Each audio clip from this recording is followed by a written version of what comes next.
I've been a fan of 1985's Fright Night for as long as I can recall. I still remember cowering in my basement bedroom as a kid while Evil Ed Thompson, in his wolf form, bounded down Charley Brewster's upstairs hallway and directly toward the screen, his red eyes aglow. That moment haunted me as much as it resonated with my love of all things dark and strange, although it was but an instant in a larger story, of which my fear and for which my passion were no less great. Years later, well, many years later, when I and my theatrical conspiratress, Carrie, began the Rage of the Stage Players, what would ultimately become the only dark fringe, completely self-funded, thank you, day jobs, theater company of its kind in Pittsburgh's history, our shared love of horror, fantasy, and gallows humor attracted a collective of artists and a dedicated audience following whose tastes ran as black as our own.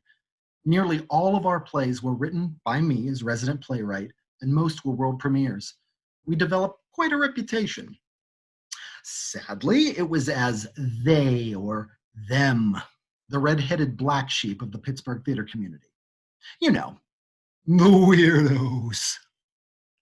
But I digress. I have a bad habit of that. Where was I? Fright Night, yeah, back on track. This quirky Fright Night fans' life completely changed on April 18, 2016, when I, incapable of accepting the odds of any long shot, reached out to Mr. Tom Holland, who actually answered, shock and or awe, and discussed the possibility of my adapting his iconic vampire film into a stage play. Shock and or awe! He showed enthusiastic interest in exploring the idea further.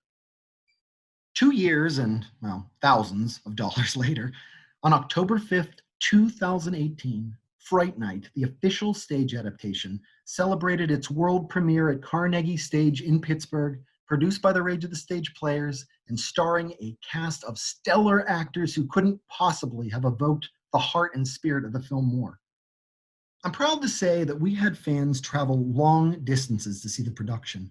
We even had one who brought a friend against their will, a friend who, as a diehard Fright Night fanatic, demanded to know who I thought I was to even attempt bringing the film to the stage, and declared, "It's impossible," and threw in the obligatory, "This is going to suck." As it was a vampire play, I let the last one slide. 2 hours later, that friend emerged, jaw agape, utterly gobsmacked. I do not get to use that word nearly enough, indulge me, and orgasmic over what he just saw. If I die tomorrow, that was my Tony Award, baby. Let there be no doubt, children of the night, I wrote this as a fan for the fans. From day one of its composition, I harbored a single thought. What would I, a fright nut, demand to see walking into the theater? And if the laughs at an expanded Billy Cole and the gasps at Evil Ed's lupine metamorphosis were an exemplary indication, I believe I succeeded. Either way, I was grinning like a mischievous little kid from the back row. I could gas on about this play being an unachievable pipe dream fulfilled, and would love to, but I think it's best to let the work speak for itself. This is my gift to you, Fright Night fans. I hope I do you all proud. And now, before we begin, a word from the man himself, master of horror, Tom Holland. Hello, Tom Holland here, writer and director of Fright Night. I wanted to take a moment and welcome you all to the live reading of Fright Night the play, brought to you by Rage of the Stage Players, along with special guest Jonathan Stark. I truly hope you all enjoy the work of James Schoberg and his cast, what they have put into the production and the characters we all so wickedly love. Hope all of you are staying healthy and safe. Enjoy the bloody good time that's about to start. If you love being scared, it'll be the time of your life. And the night of your life, too.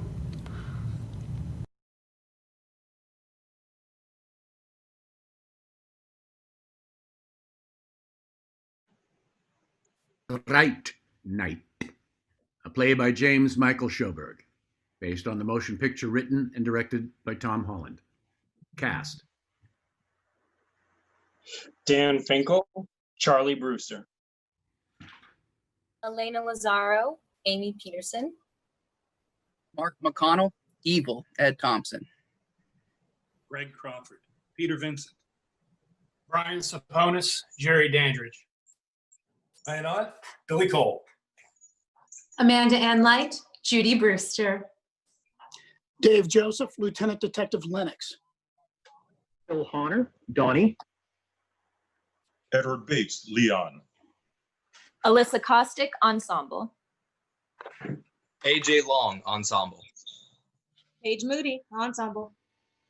Carrie L. Schoberg, Ensemble.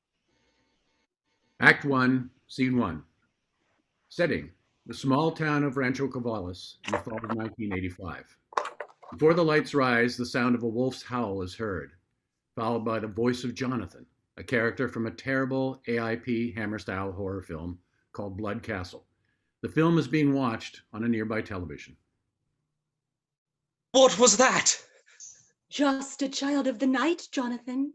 Come, sit beside me on the veranda. I love the night so. At Rise, the blue and white flicker of a television slowly rises on the bedroom of Charley Brewster, a 17-year-old all-American teen and horror fanatic. The lights begin to illuminate the figures of Charley and his 17-year-old girlfriend, Amy Peterson, an all-American teen, both pretty and sweet. They are both lying on Charley's bed, making out and pawing at each other.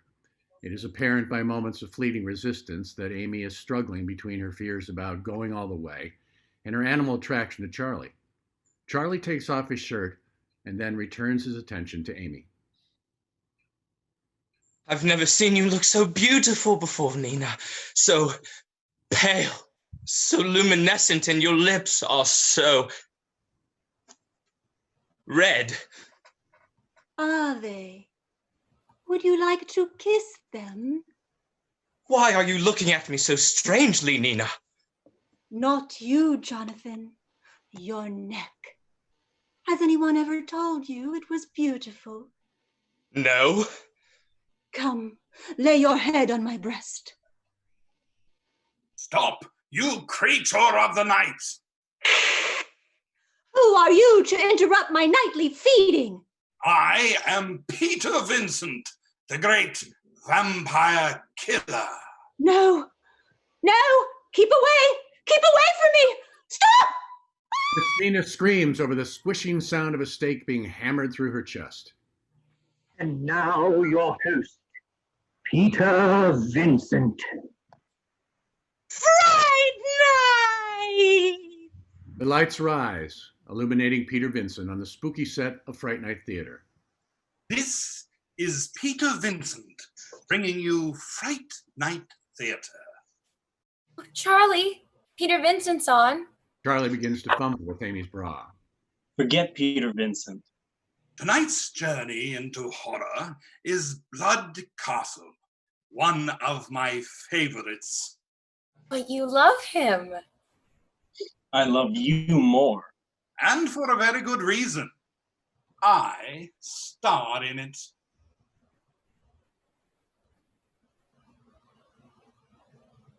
Lights fade on Peter and the set of Fright Night Theater. Charley, stop it. Charley, I said stop it. Charley rolls off the bed, leaps to his feet, and crosses to the window, frustrated. Jesus, Amy, give me a break. We've been going together almost a year, and all I ever hear is, Charley, stop it. I'm sorry, Amy. Me too. I'm just scared, that's all. Let's get into bed. You mean it? Amy nods and crosses to the bed.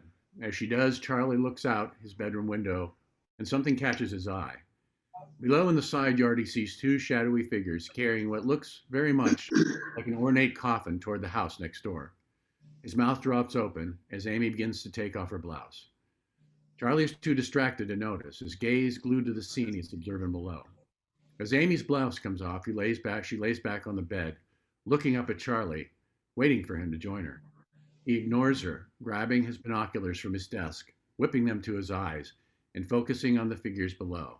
They are Billy Cole and Jerry Dandrige. Jerry appears to be carrying his end of the huge oblong box effortlessly with only one hand. Charley, I'm ready. Amy, you're not going to believe this, but there are two guys out in the yard, and I think they're carrying a coffin. A Blood Castle film character is heard coming from the television. We have pledged ourselves to evil. Amy stares at Charley with rising confusion and irritation, but her gaze shifts to the television. Sure. And they're on the moors, right? Amy, I'm serious. So am I. Do you want to make love or not? Charley doesn't answer. He's still peering through his binoculars. Billy and Jerry exit with the coffin toward the house next door as Amy jumps up, puts her blouse back on, grabs her backpack from the floor next to the bed, and hurries out of Charley's room. Amy, quick, come here. You gotta see this. Amy? Okay, so maybe it wasn't a coffin? The lights rise on the Brewster living room. Judy Brewster, Charley's mother, is sitting in a chair unseen by Amy and Charley. But I did see two guys carrying something into that house. I don't understand you. First, you want to make love, and then you don't. Amy, Charley, what's wrong? Nothing, Mom. Come in here, you two. Are you kids having a lover's spat? No, Mom, nothing like that. Well, there's nothing wrong with it. It says right here the divorce rate is 76% higher among couples who don't argue before marriage. Mom, we're in high school. Well, it never hurts to plan ahead. Oh, Amy, will you remind your mother we're playing poker at her house this weekend? Yes, Mrs. Brewster. Well, good night, Charley. Yeah, good night. Good night, Mrs. Brewster. Night, Amy. Thanks for helping Charley with his homework. Anytime. See you tomorrow, Charley. He hardly hears her as he continues staring out the window. Amy turns and stomps out of the room. Charley, that wasn't very nice, not walking Amy to the front door. Mom, there are people next door. Oh, I guess the new owner must be moving in. What new owner? Didn't I tell you? Bob Hopkins told me he finally got rid of the place. Who'd he sell it to? I don't know. Some fella who fixes up houses for a living. Supposed to be very attractive, though. Well, I just hope whoever he is, he knows what he's getting into with that house. It's going to take a lot of work just to make it livable. Lights begin to fade on the Brewster living room. As they do, the voice of the first newscaster rises from Judy's television. And now for the local news. A man was found murdered tonight behind the railroad yards. Details are pending, awaiting notification of next of kin. Act 1, Scene 2. The lights then rise on an area in front of the Brewster. Evil Ed Thompson, Charley's creepy, horror-obsessed 17-year-old friend, enters, followed by Charley, who appears to be angry. They're both wearing jackets and carrying backpacks. Evil Ed is carrying a school quiz in his hand. It's marked with an A+. Thanks for the ride, Brewster. He holds up the quiz and kisses it melodramatically. Mwah! And thank you, Mr. Smith. Have a good weekend, sir. Oh, that bastard. Why didn't he tell us he was going to spring a pop quiz? That's the point to a pop quiz, Brewster. To surprise you. Thanks, Pete. The sound of a bus stopping is heard, and a high school football jock steps on stage. Heads up, Thompson, you fucking weirdo. He hits Ed in the head with a crushed soda pop can. Ed spins around, dropping his backpack as the high school football jock laughs. Why don't they ever pick on you, Brewster? You're just as big of a horror geek as I am. Well, it might be because... Charley gestures to his own more conservative dress. And, well... He gestures to Ed's edgier, more punk appearance. You're right. I'm sexy, and they're confused. Oh, God, it's so obvious. That's why they're lashing out, poor bastards. Evil Ed bends down to pick up his backpack. As he does, Charley notices Then an Evil Eddie Garbage Pail Kid sticker has been slapped onto one of the shoulders on Ed's jacket. Must be torture. Charlie examines the sticker and struggles not to smile. Ed cocks his head confused as Charlie shows Ed the sticker. Garbage Pail Kid. Ed snatches it out of Charlie's hand and reads it for himself. Fucking Evil Eddie! Assholes! Speaking of assholes, how'd you screw it up with Amy this time? Or was it the screwing itself the problem? Funny. And for your information, everything's just fine.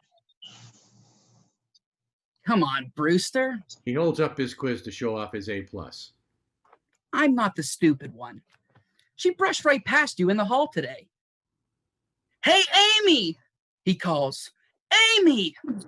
There's no reply, only an indignant expression across the face of his lady fair as she gives her locks a defiant toss from side to side and continues on, disappearing into the crowd.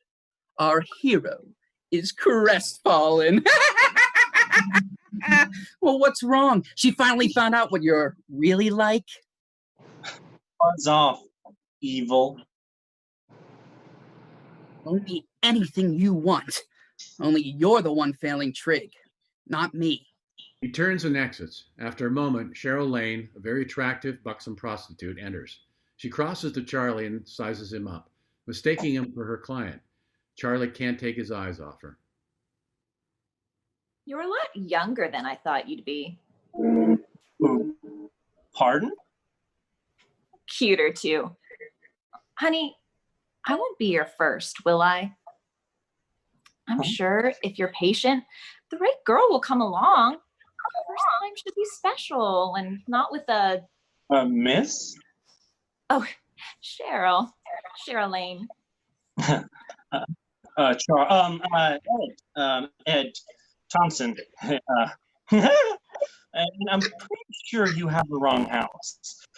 Oh, is this 99 Oak? Oh, no. That's next door.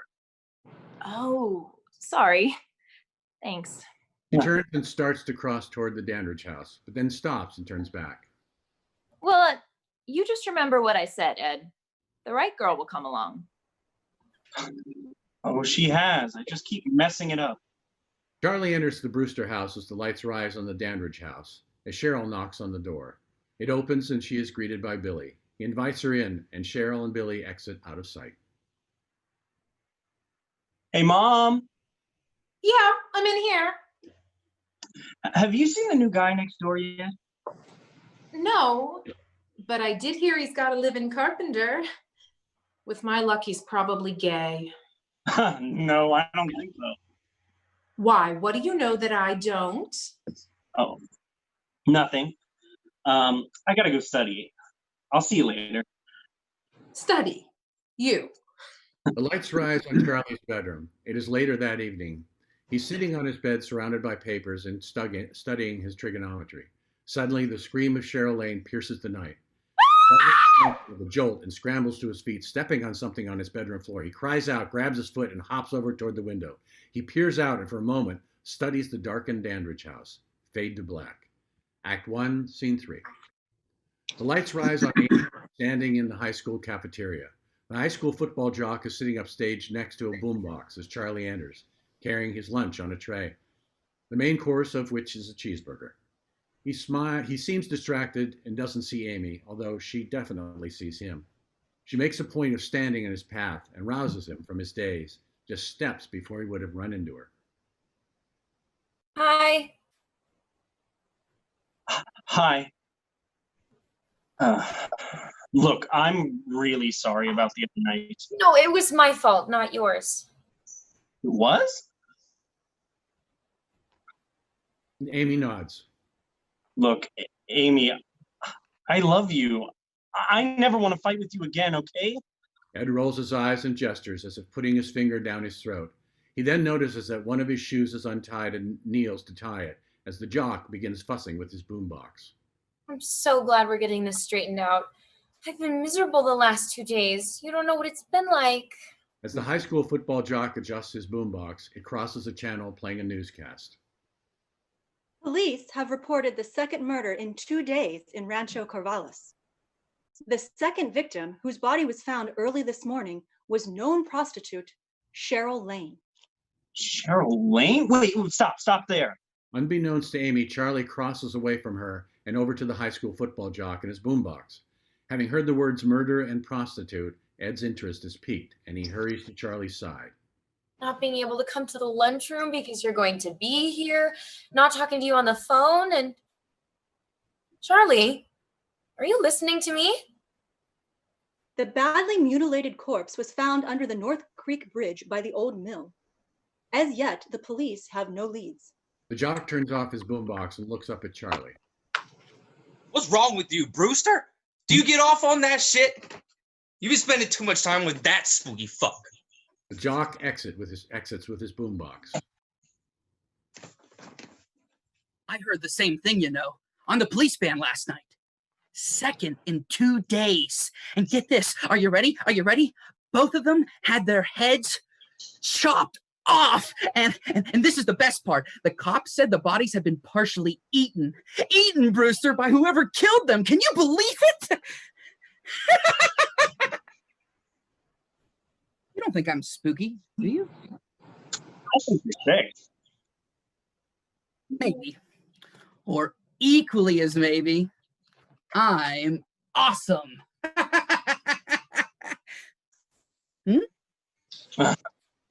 Charlie? Charlie turns to face her. Amy reaches down, opens the cheeseburger on Charlie's tray, and smashes it into Charlie's face. The bulk of it falls back onto his tray. Amy storms off and exits.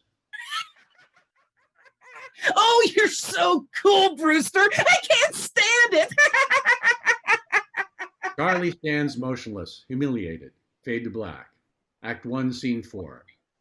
The lights rise outside both the Brewster and Dandrige houses. Charlie enters carrying his backpack, his face now clean of cheeseburger remnants. He crosses toward the house and then stops to look over at the Dandrige house, studying it, his mind going back to the night he saw the long oblong box being carried into it. He suddenly drops his backpack by his side and crosses toward the Dandrige house. Scrutinizing it with suspicion, Billy Cole enters, unheard by Charlie. Billy approaches Charlie from behind, stopping uncomfortably close to him, in order to be certain his attempt to scare the boy will have the utmost effect. He leans in and shouts in Charlie's ear. Hey, kid! What are you doing? Nothing. Oh, yeah? Nothing? Well, just make sure it stays that way. Kid. Charlie backs away toward the Brewster house. After a moment, a second escort enters. She, like Cheryl Lane before her, is also a very attractive prostitute. Charlie, flustered by his experience, trips backward over his backpack and lands at the high-heeled shoes of the second escort. He looks up at her as she looks down at him.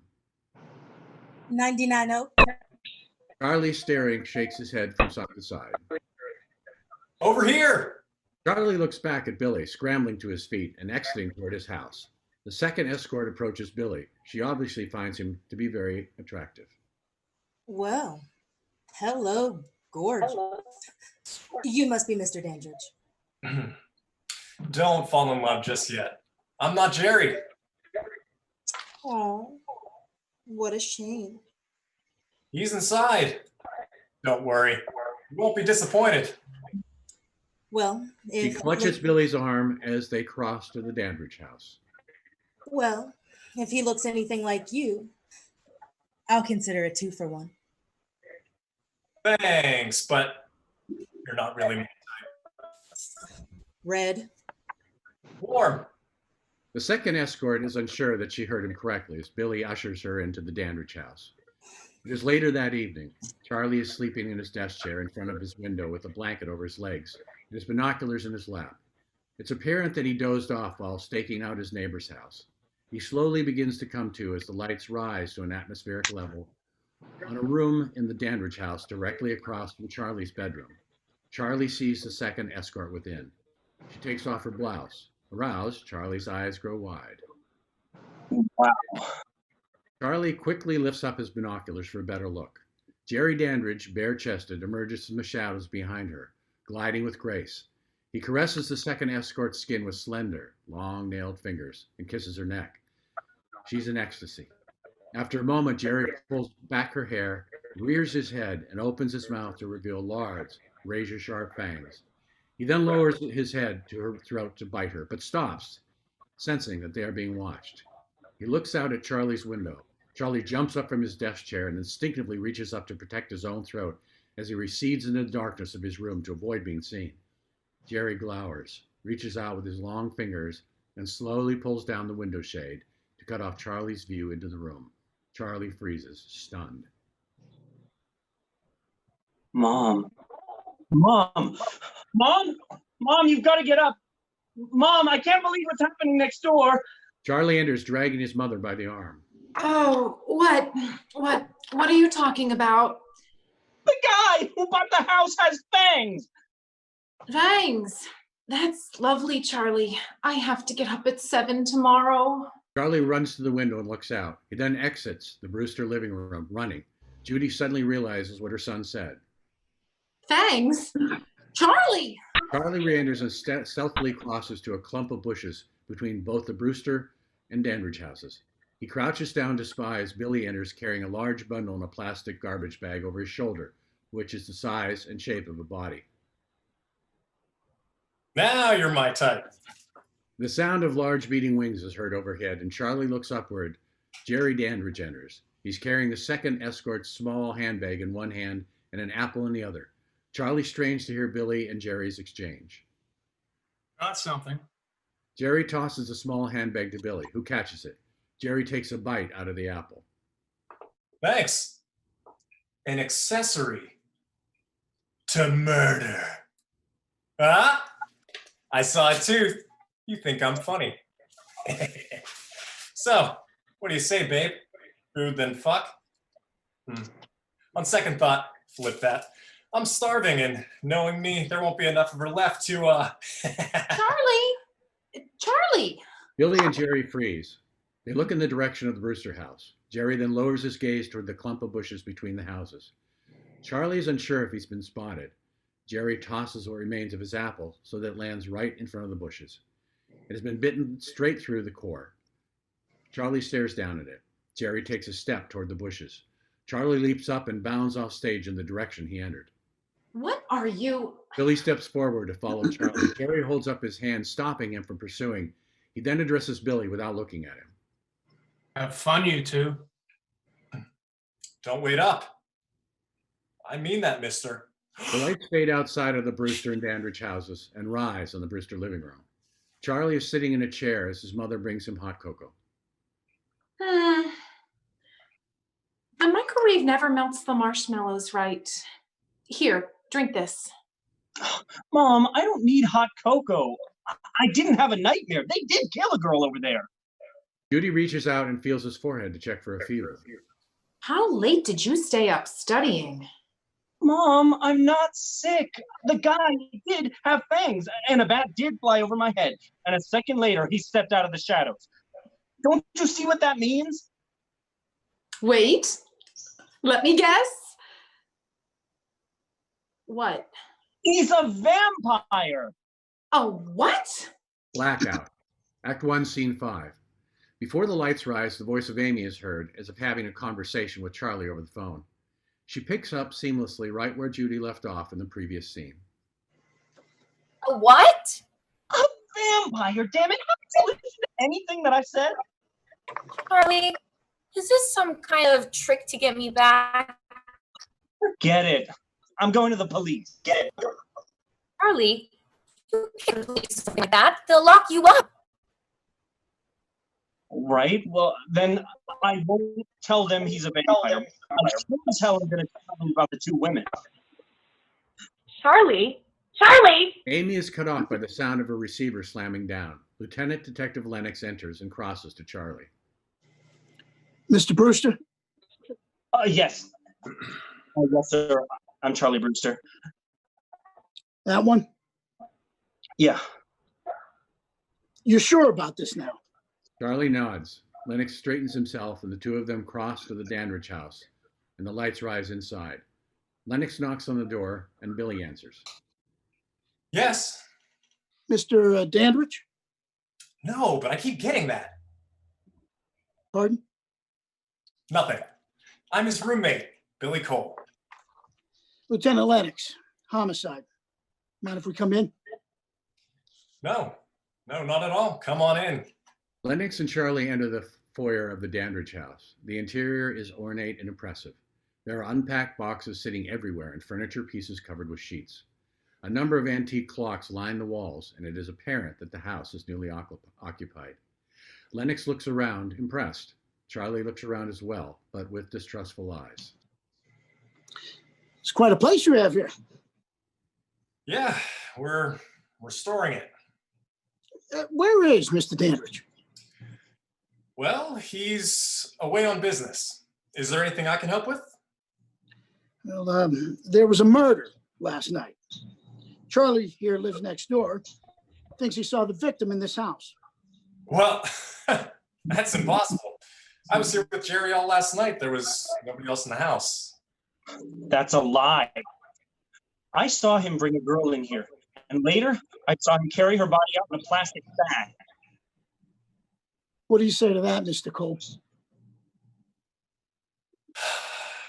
I confess, I did chat up a rather tasty young thing out front last night, but I never invited her in, which I actually regretted until now. And yes, I did take some bags out later on, but they were full of trash. They only smelled like a dead body. Sorry, I shouldn't make light of this. The kid's obviously crazy, officer. Here, let me show you. The bags are out back. Charley lifts the cover off of a large frame painting. The image is of a young girl who, despite the centuries-old style of her gown and hair, looks exactly like Amy. Amy? Look, the bag I saw had a body in it, not trash. You, actually see the body, Charley? Well, no, but I... Did you even see the girl come in? I saw the two of you. Charley?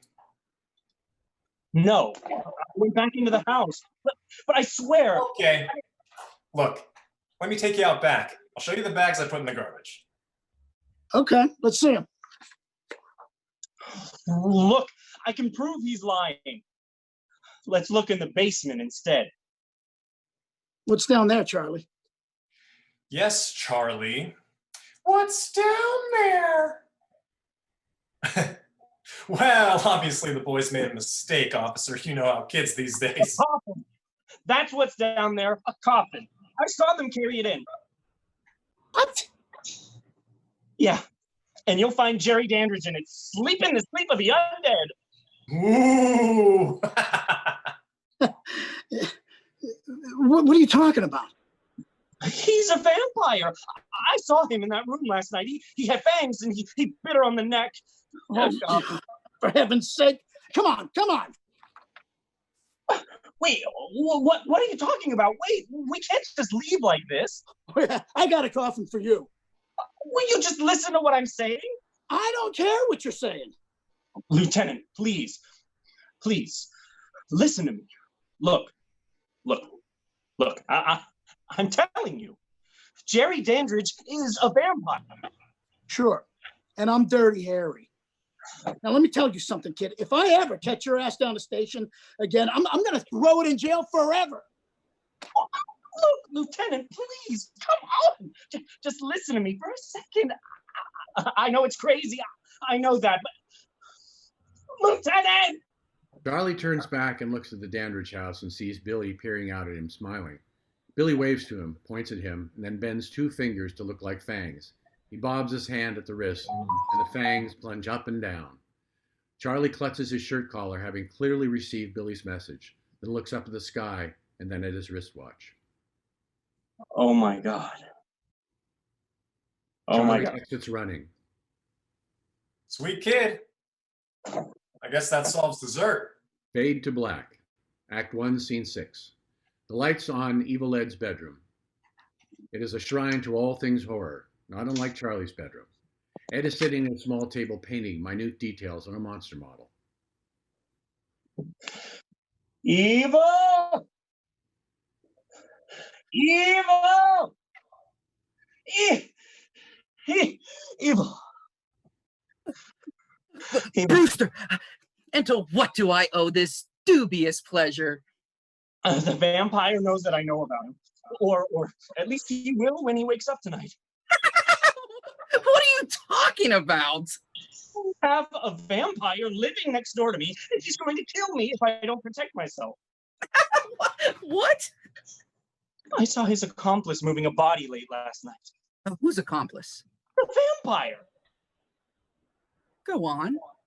So I went outside and hid in order to get a closer look, and then there was this flapping noise, and then a huge bat swooped down, and Dandrige, Who's Dandrige?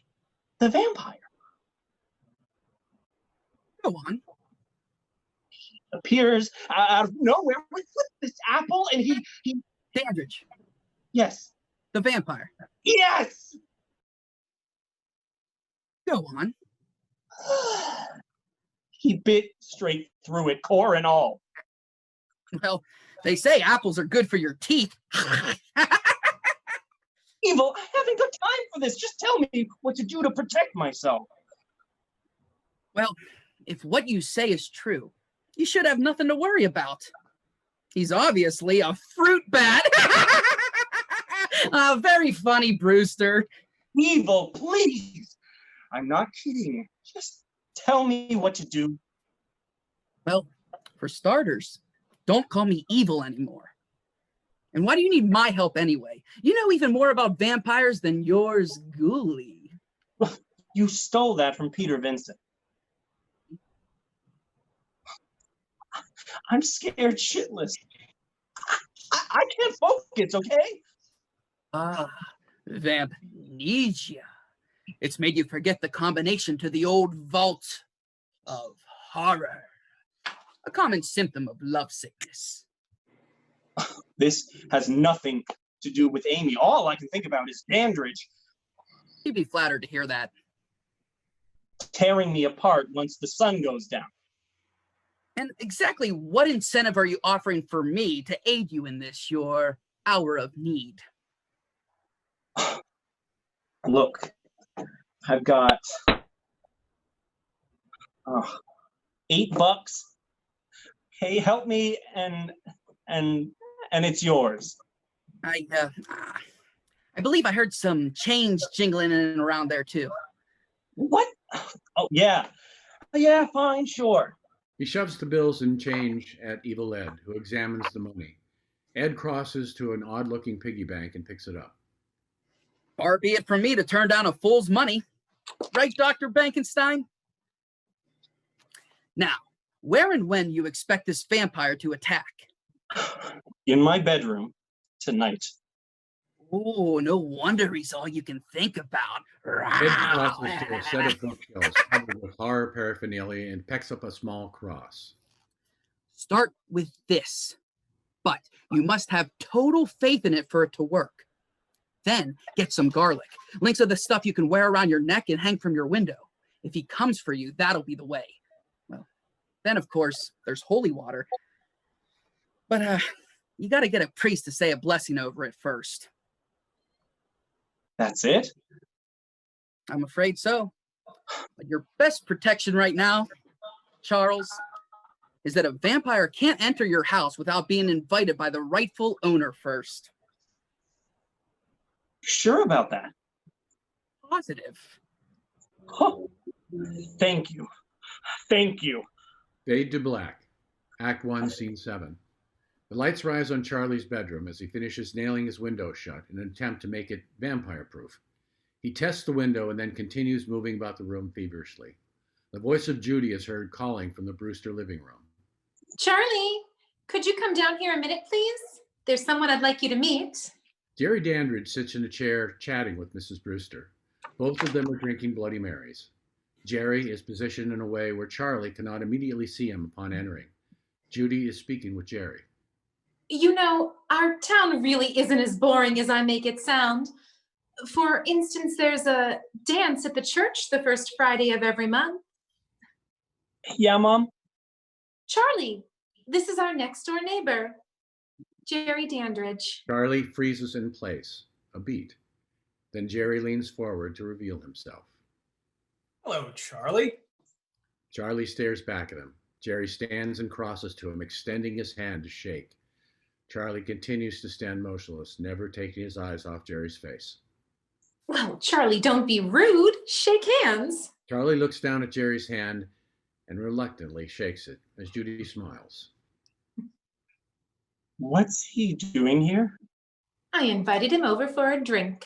What? I invited him over. Why?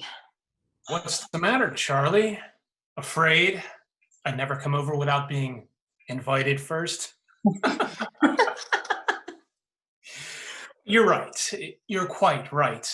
Of course, now that I've been made welcome, I'll probably drop by quite a bit. In fact, anytime I feel like it. With your mother's kind permission, of course. Oh, Jerry, anytime. It's so nice to have someone interesting finally in the neighborhood. Terrified, Charley starts to back out of the room and bumps into a small table on the way out. Judy notices he is ghost white. Charley, are you all right? Oh, yeah. Yeah, Mom. I'm fine. I just got to get to my trip, that's all.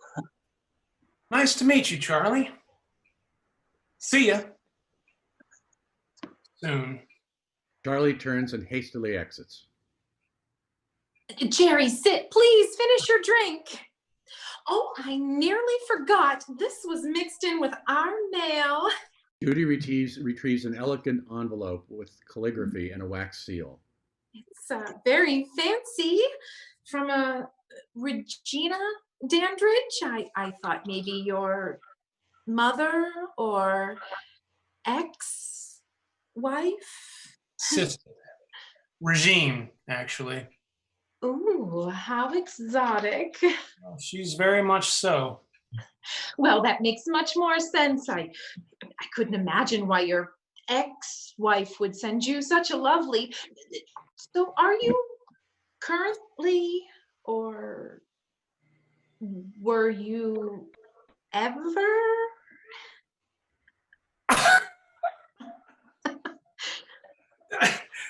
No, on both counts, I'm afraid.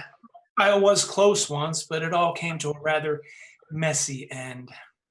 Oh. Now it's just Billy and me.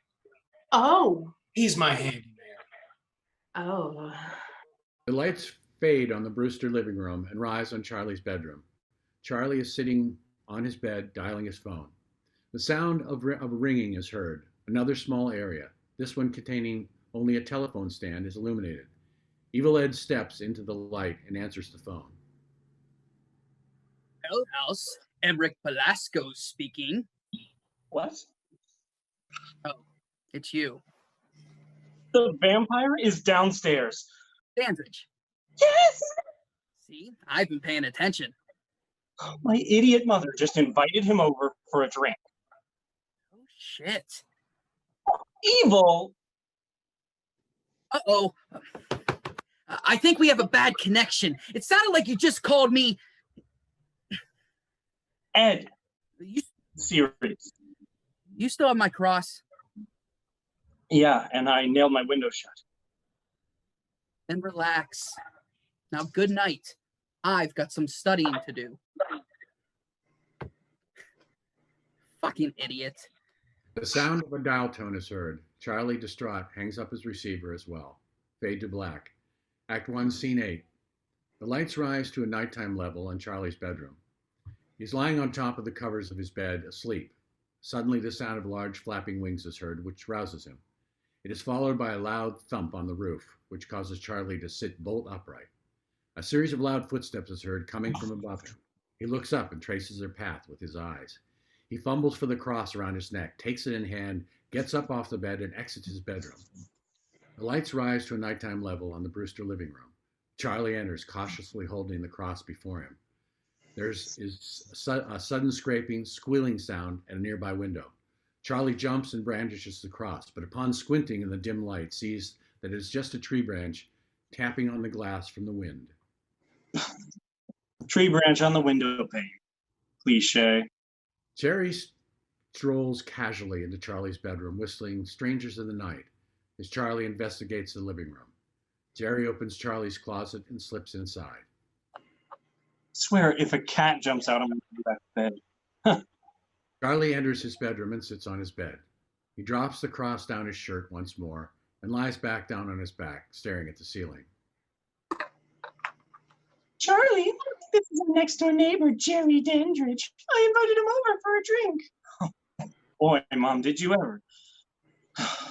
But I can relax because I have this, and because the window's nailed shut. Foolproof, state-of-the-art, Van Pellant, right? The window. Charlie gets up, turns on the light, and crosses to the window to ensure that it is still secure. He tugs on it. It remains firmly in place. He exhales and stares out at the Dandrige house. The closet door opens as Jerry emerges with burning eyes, fangs, and long claw-like fingers, slowly approaching Charlie from behind. Oh, I should have gotten garlic. Tomorrow I'll... Charlie freezes, sensing something behind him. He spins around, coming face to face with Jerry Dandrige, who seizes him by the throat with one clawed hand and lifts him effortlessly onto his tiptoes. Charlie clutches at Jerry's hand. Now, we wouldn't want to wake your mother, would we, Charlie? Then I'd have to kill her too, right? With inhuman strength, Jerry turns and drives Charlie onto the bed. Charlie rolls off of it, rubbing his throat and choking. He makes a stumbling toward the door. Do you realize the trouble you've caused me? Spying on me, almost disturbing my sleep this afternoon, telling policemen about me? Jerry jerks him to his feet and, standing behind Charlie, wraps his arm around Charlie's neck, pulling him in close. He whispers in Charlie's ear as he chokes him. You deserve to die, boy. Jerry drags the long nail of the index finger on his free hand down to Charlie's cheek, leaving a bloody scratch. Jerry suddenly stops, turns Charlie around to face him, and cradles Charlie's head with his claws. Of course, I could give you something I don't have. A choice. Forget about me, Charlie. Forget about me, and I'll forget about you. What do you say, Charlie? Charlie plunges his hand down his collar and pulls out the cross around his neck. Without hesitation, Jerry catches him by the wrist and holds the cross out of his view while squeezing Charlie's wrist. Charlie cries out in pain. Fool! Jerry pulls Charlie's hand to the side, breaking the chain on the cross as it pulls taut with Charlie's neck. Charlie then drops the cross to the floor as Jerry drags him toward the window. If you kill me, everybody will be suspicious. My mother, the police. Not if it looks like an accident. Jerry tears open the window that has been nailed shut. Or worse, you have been acting rather oddly, Charlie. Moody, paranoid. And then, of course, there is your morbid fascination with horror. Why didn't anyone see the signs before? He jumped from his bedroom window and impaled himself on the picket fence. Gotta admit, Charlie, stake through the heart, that'd make for a great obituary. And don't you worry, I'll be there for your mother after the tragic death of her troubled son and do everything I can to her.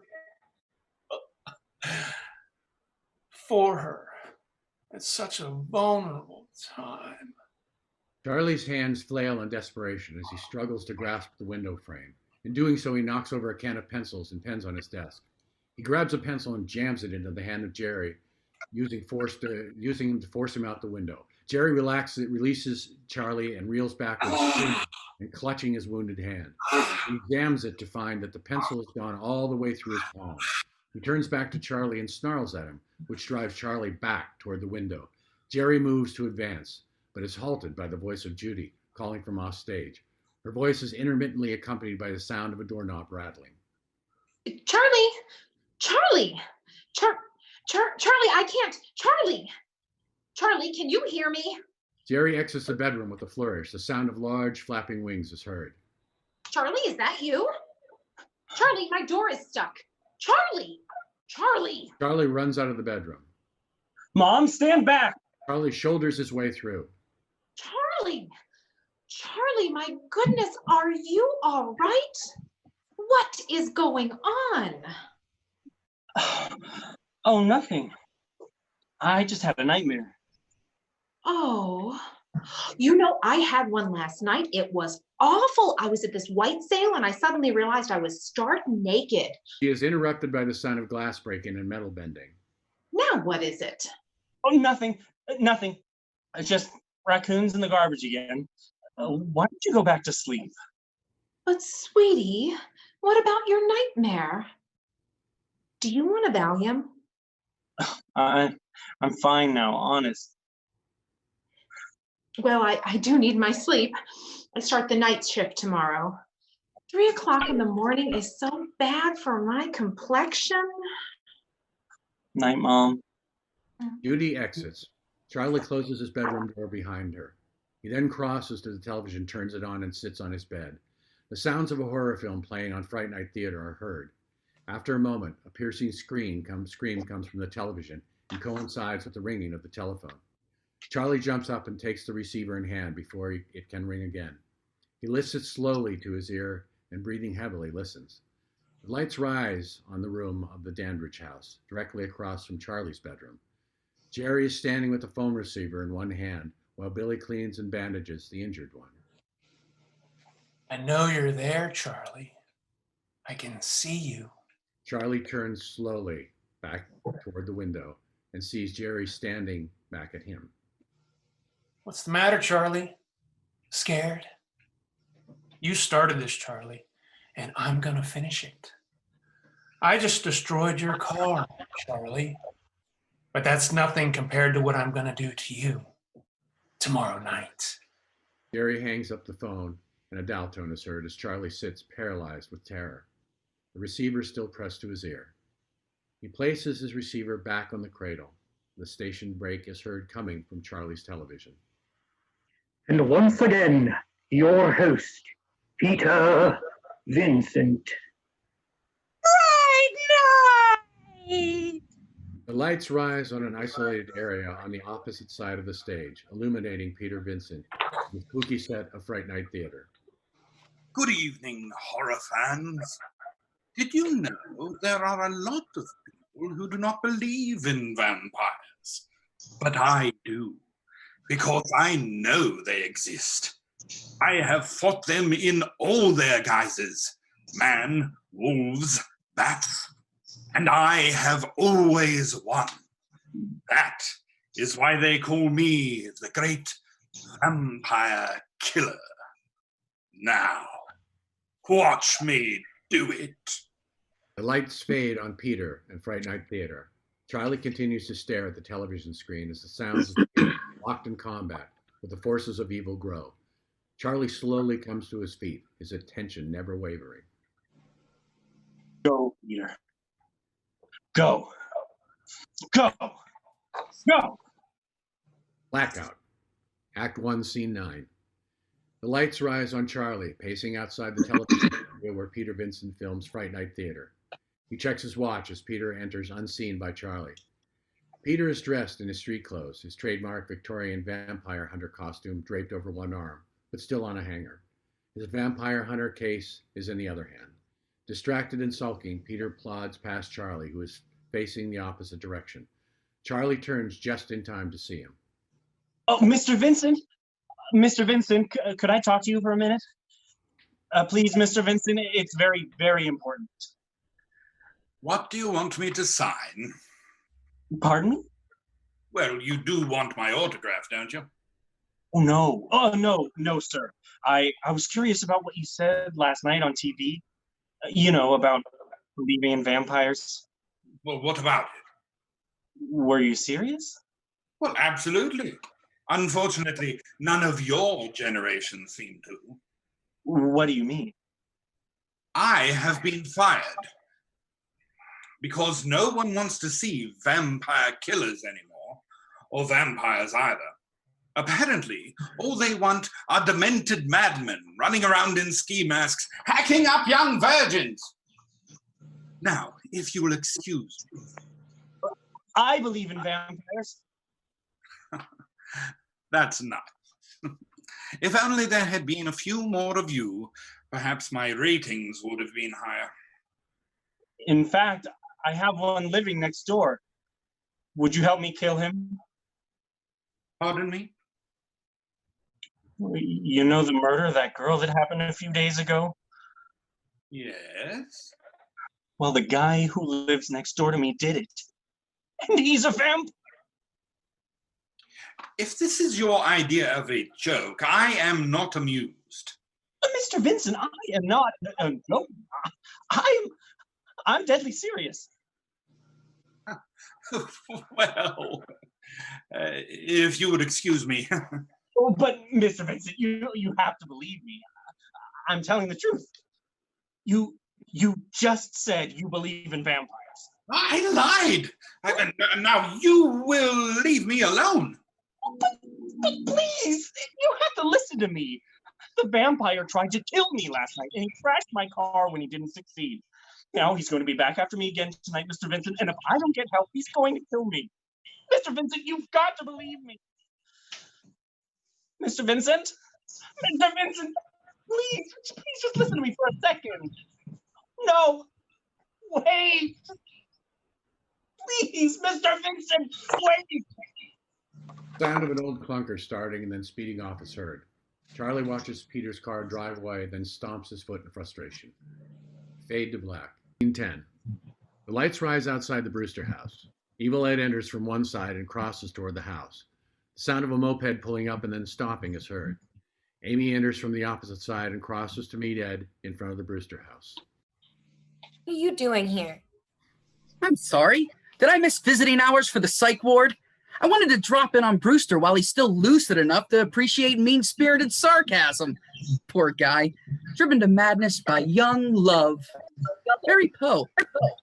What about you? I thought you just dumped him. What I'm doing here is none of business. Ah, so you do like him. Gross. The lights rise on the Brewster living room. Amy and Ed enter. Anybody home? She looks at Ed. He shrugs and then points upward, indicating Charlie's bedroom. They both exit. The lights fade on the Brewster living room and rise on Charlie's bedroom. The window is now strung with garlic. There are lit candles all around, and the walls are covered with crosses. Charlie is sitting in his desk chair with a knife, whittling a long, thin wooden slat into a steak. There's a small stack of finished steaks on his bed, along with a hammer. Hi. What's all this for? Self-defense. Not that I think I'll need it. He'll be dead before night. Who will be? Dandrige. I'm waiting for the guy he lives with to leave. Then I'm going to go to his house, find his coffin, and pound this through his heart. That's murder, Charlie. He pulls the steak out of his hands as Charlie jumps to his feet. You can't murder a vampire, Amy. They're already dead. Remember? Charlie snatches the steak back. And I don't have any choice, Amy. My mother thinks I'm crazy. The two of you do. No, I don't. That's a yes for me, though. Big time. Peter Vincent thinks I'm nuts. You actually went to Peter Vincent? Yeah, Dandrige has got to be stopped. Listen, I just taped this. He presses the play button and the voice of the third newscaster is heard. And now for the 2 o'clock news. The body of another young woman has been discovered behind the Sheraton Mall. Charlie hits the stop button. Hear that? After he attacked me last night, he went out and had his dinner. So no, I don't have any choice. Somebody has to stop him. Hold on, this knife is getting dull. Charlie stands once again, knife in hand, crossing to the bedroom doorway and exiting. What are you going to do? If you don't stop him, he's actually going to try to kill this guy. And with a stake through the heart. Well, you mean, what are we going to do? He's your best friend, Ed. Was. And by default, it's not as if I have any others. All the more reason for you to help him. Don't turn your back on him just because you're jealous. Not jealous. I'm pissed off. Ever since you came along, that horny sap's forgotten I exist. No more flipping through horror mags together. No more scaring the shit out of his mother with our gore effects. No more staying up late to watch Fright Night. That's it. What? We get Peter Vincent to prove to Charley that this Dandrige guy isn't a vampire. And how are we going to do that? I don't know, but we better figure out a way if we don't want to be visiting Charley in jail. Aw, pretty thing like him? He'd be the belle of the cell. I'm sure they'd love to take that virginity off his hands. Charley enters carrying a different knife. Amy and Ed fall silent as he returns to his desk chair and goes back to his whittling. Charley, it's gonna be dangerous going to that house all alone, isn't it? I mean, you're gonna need all the help you can get, right? Somebody like Peter Vincent, for instance. Yeah. I told you I tried him already. Well, why don't you let us try again before you do anything? There's not enough time, Amy. Well, what happens if you go into that house alone and he gets you? Who's gonna stop him then? Yeah, well, then he'll be able to suck his way through the entire town. Not that it will be much of a loss. Charley, it'll be dark soon. You don't want to go in that house then, do you? No. No, you're right there. All right, try him again. Great. Amy gathers up the finished steaks and hammer from Charley's bed and dumps them in Ed's arms. Hey! I'm gonna need those. Oh, no, you won't. I'm sure Peter Vincent will want to use his own professional grade equipment. Good one. Thank you. You don't even know that it'll come. He has to. He's your hero, Charley. Now you promise you're not going to do anything until you hear from us, okay? Okay. Come on. Ed, his arms full, turns and exits the bedroom. Amy? You don't believe me, do you? I love you, Charley. Amy hurries out of the room as Charley sits, twisting the steak he was carving back and forth in his hands. He lowers his head, crushed by Amy's attempt to circumvent his question. After a moment, he tosses the last remaining steak into his trash can in frustration. Fade to black. Act 1, Scene 11. The lights rise on the apartment of Peter Vincent. It is decorated with various props and posters from his many horror films. Peter sits in a large wingback chair over the back of which an ornate smoking jacket has been tossed. The chair is sandwiched between a telephone stand with a telephone on it, a table upon which sit several of Peter's film props, and a large stack of unpaid bills. Peter's brow is furrowed as he studies a letter marked Notice of Eviction. Nearby, several large suitcases are sitting on the floor. The sound of knocking is heard. Peter turns toward the direction of the sound. More knocking. Peter sets the letter on top of the others and crosses to the door. He opens it just far enough to see who's outside, coming face to face with Amy and Evil Ed. Yes? Mr. Vincent, could we talk to you for a moment? I'm afraid now isn't the best time. Please, it's very important. Well, if you would just wait there for a moment, I'll... Peter hurriedly crosses back to his chair to retrieve the smoking jacket, putting it on and straightening himself in order to slip into the character of Peter Vincent, the one he believes his fans expect. Come in! Now, what can I do for you? An autograph, perhaps? Or perhaps an interview for your school newspaper? I'm afraid this is much more important. Really? What could be more important than my autograph? Saving a boy's life? Oh, yes. I can see where that could be more important. Perhaps you'd care to explain? You see, my name is Amy Peterson, Mr. Vincent, and this is Ed Thompson. I'm Ed Thompson. And well, Ed... You remember a fruitcake kid named Charley Brewster? He said he came to see you. No. He's the one who believes a vampire is living next door to him. Oh, yes. You know, he is insane. Oh, my dear, I do hope he is not a friend of yours. Yeah, and she's got the hots for the creep. Amy blushes and pinches Ed hard. Amy? We need your help to stop him, Mr. Vincent. You see, he really does believe his next door neighbor is a vampire, and he's planning to kill him. Yeah, and with a stake through the heart. Are you too serious?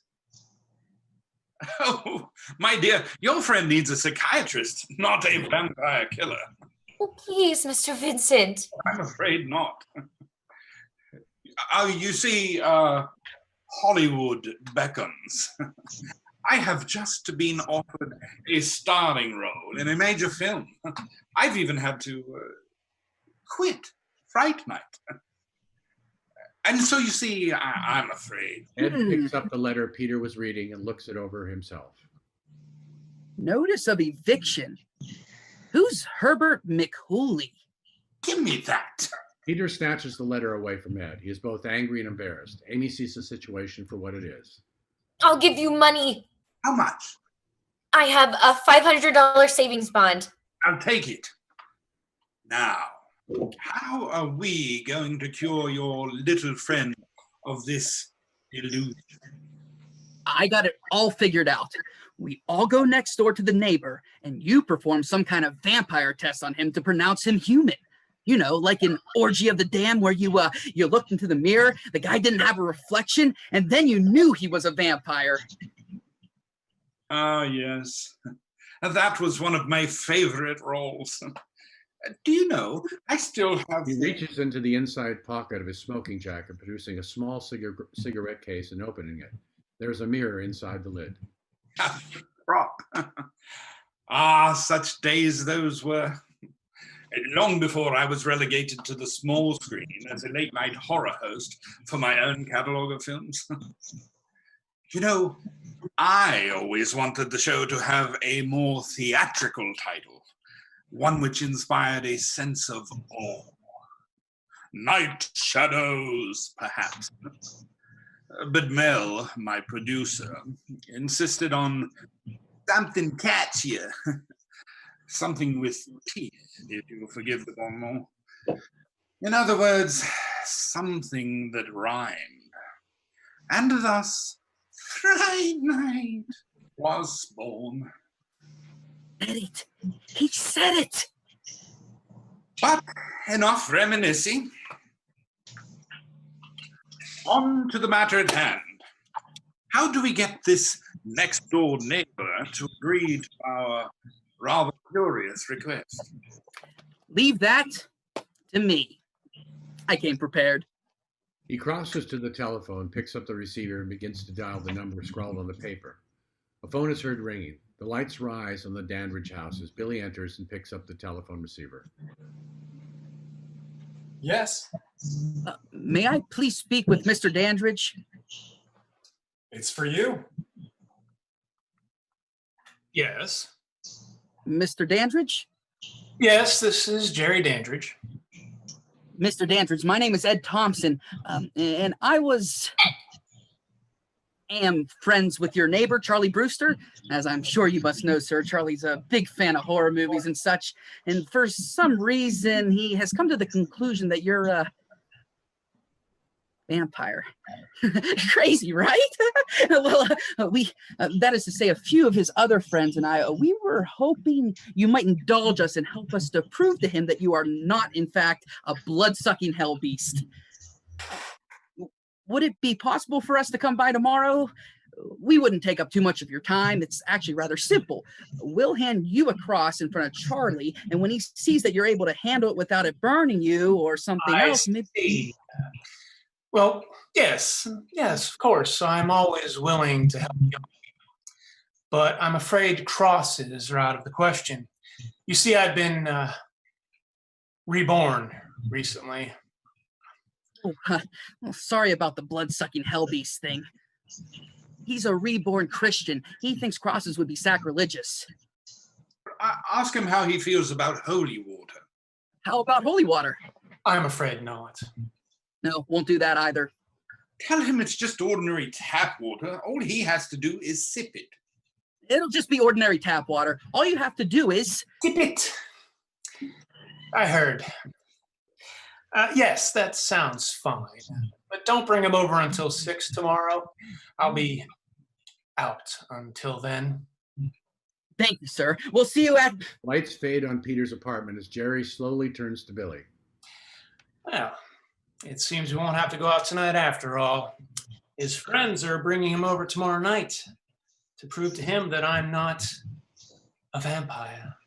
Billy and Jerry smile at one another, fade to black. Act 1, Scene 12. The lights rise to an early evening level outside both the Brewster and Dandrige houses.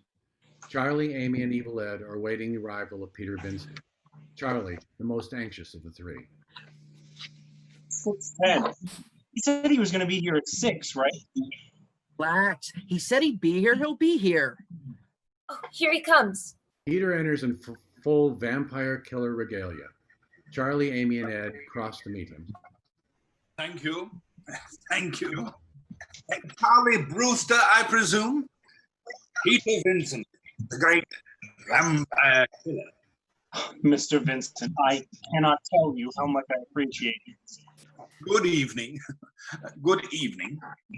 Now, down to business.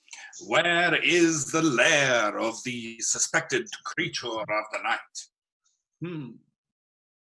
There. Ah, yes. I see what you mean. There is a distinct possibility. Now, shall we go? Hey, wait a minute. Where are your stakes and hammer? Oh, I left them in my bag. You're not going in there without them.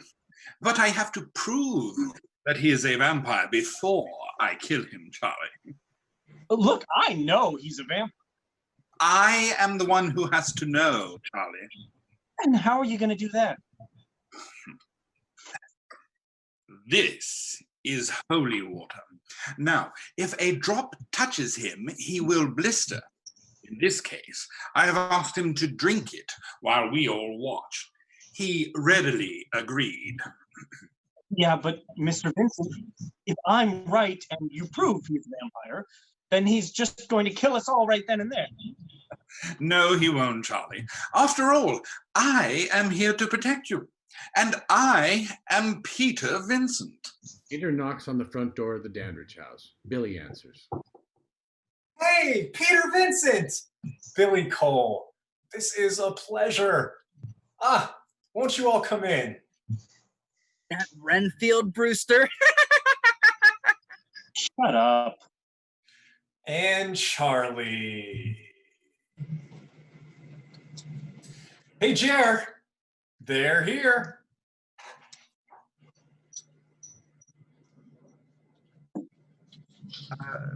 Perhaps he didn't hear you. Oh, he heard me all right. Jerry enters and descends a staircase to the first floor. He is eating a piece of fruit. As he reaches the bottom, he pulls a handkerchief from his pocket, wipes his mouth and hands, and returns the handkerchief to his pocket. Wow. The Peter Vincent. Right here in my home. I didn't know Charley had such illustrious friends. I've seen all your films and I've found them very amusing. Oh, well, thank you. Amusing. And who are these two attractive young people? This is Ed Thompson. Both on the phone. Ah, yes. How could I forget? Blood-sucking hell beast, I believe it was. That's what we're here to find out. And this is Amy Peterson. Amy doesn't take her eyes off of Jerry as he crosses to her without speaking.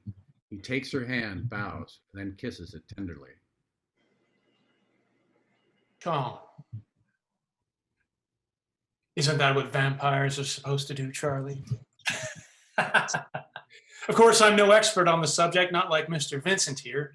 Jerry turns toward the living room and indicates that they should join him. Please. Some vampire, Brewster. God, he's neat. Billy circles Charley in a clear attempt at intimidating him. This forces Charley into the living room with the others. Jerry indicates the few remaining boxes stacked nearby and the furniture covered with sheets. Please, excuse the mess. I haven't finished unpacking. Where do you keep your coffin? Or do you have more than one? Charlie. It's all right, Mr. Vincent. I'm quite used to it by now. As you may or may not know, Charlie even brought the police over a few days ago. Charlie, you didn't. Damn right I did. Only they didn't believe me any more than any of you. But you'll believe me in a second. Mr. Vincent, give him the holy water. Charlie, there's no reason to be rude about this. Perfectly all right, Mr. Vincent. Where is it? Peter reaches into his coat pocket and withdraws the small crystal vial of holy water. He hands it to Jerry, who eyes it warily. And are you sure that this is holy water? Positive. I saw Father Scanlon bless it down at St. Mary's myself. Get ready to run. I'll protect you with this. Takes the cross Evil Ed gave him out of his pocket and gives her a glimpse of it. Well, bottoms up. Tilts his head back and downs all the water at one swallow. He then moves to pocket the small crystal vial. Peter clears his throat to indicate that he wants it back. It's a collector's item. There. Satisfied? Totally. Well, now, Charlie, you saw that. Are you convinced now that Mr. Dandrige is not a vampire? It can't be. But, Charlie, you saw it. You know as well as I do that no vampire can drink blessed water. Well, then it wasn't blessed. Are you calling me a liar, young man? If he's not a vampire, then have him touch this. Charlie holds up the cross. Jerry stiffens and takes a small step backward. Billy starts to advance as Amy, Ed, and Peter are too focused on Charlie to notice. Peter crosses to Charlie, weary of this unwillingness to concede. Oh, Charlie. Peter snatches the cross out of Charlie's hand. You've made a fool of yourself once. There's no reason to compound the error.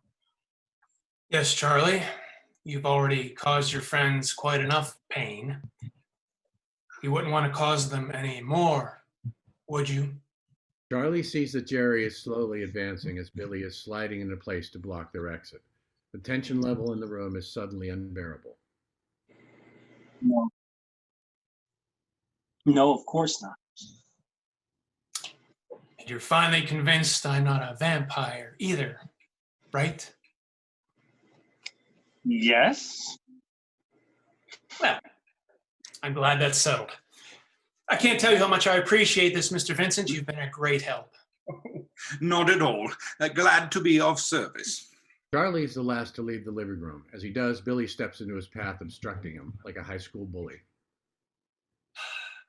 I hope you won't let this unpleasantness affect our friendship going forward, Charlie. I treasure our time together. I'm not as forgiving as Jerry. If I ever see you anywhere near this house again, I'll twist off your head, fuck your skull, and make mommy watch while I do it. Okay? Charlie, having never heard Billy's real voice, has gone pale with terror. Billy sees that his message has been received. Charlie, are you coming? Very nice meeting both of you. Please feel free to drop by anytime. Jerry's eyes single out Amy. You'll always be welcome. I'd like that, Mr. Dandrige. Please, call me Jerry. Peter, his back to the others, reaches into his coat pocket and produces his small cigarette case with the mirror inside. Charlie crosses to Amy, grabs her arm, and pulls her toward the door. Come on, let's get out of here. Wait a minute, Charlie. The same goes for you, Ed.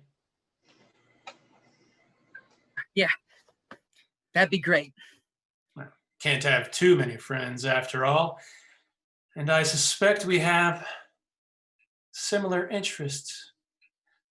You know, I must confess to enjoying the occasional horror movie myself. Behind them, Peter opens a cigarette case, glancing in the mirror and noticing that Jerry has no reflection. He quickly turns his head back to the group and sees Jerry standing there. But when he looks down at the mirror once again, he can see only Charlie, Amy, Ed, and Billy. Peter gasps and drops the cigarette case. It cracks as it hits the floor. Suddenly, all eyes are on Peter. Something wrong, Mr. Vincent? Peter hurriedly scoops up the case, leaving a single mirror shard on the floor, and returns the case to his coat pocket. He tries to hide his shaking hands and keep the tremor out of his voice. No, no, not at all. I just felt a little. It was just my clumsiness. Are you sure? Oh, I'm positive. Oh, Luke, we have been taking up too much of your time. Thank you so much. Come along now, everybody. Thank you. Bye-bye. The lights dim on the Dandrige house. What's wrong with you? No, nothing. Then why are you shaking? I'm not shaking. You saw something in there, didn't you? Something that convinced you he was a vampire.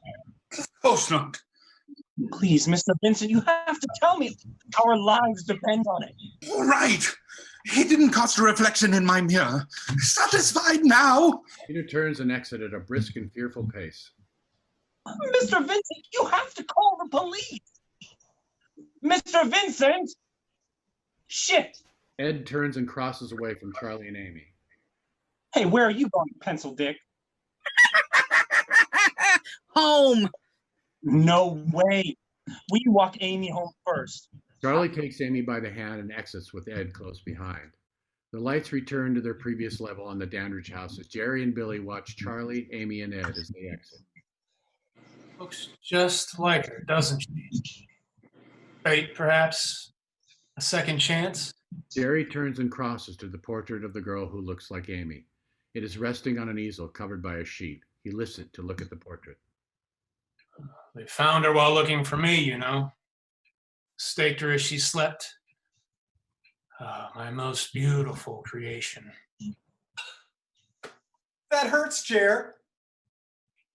Sorry, just trying to lighten the mood. You have nothing to worry about. You have something she never did. Me! Don't underestimate him. Who? Charley Brewster? One good thing. They'll never believe him now. I mean, they bought it, right? Jerry moves away from the portrait and inadvertently steps on the mirror shard, which was left behind from Peter's cigarette case. The sound of soft cracking is heard. Jerry moves his foot and looks down at the shard. Jerry picks up the shard. He looks at it intently.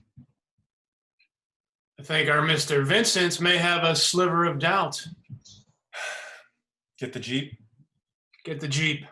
Billy turns to exit. Fade to black. Act 1, Scene 13.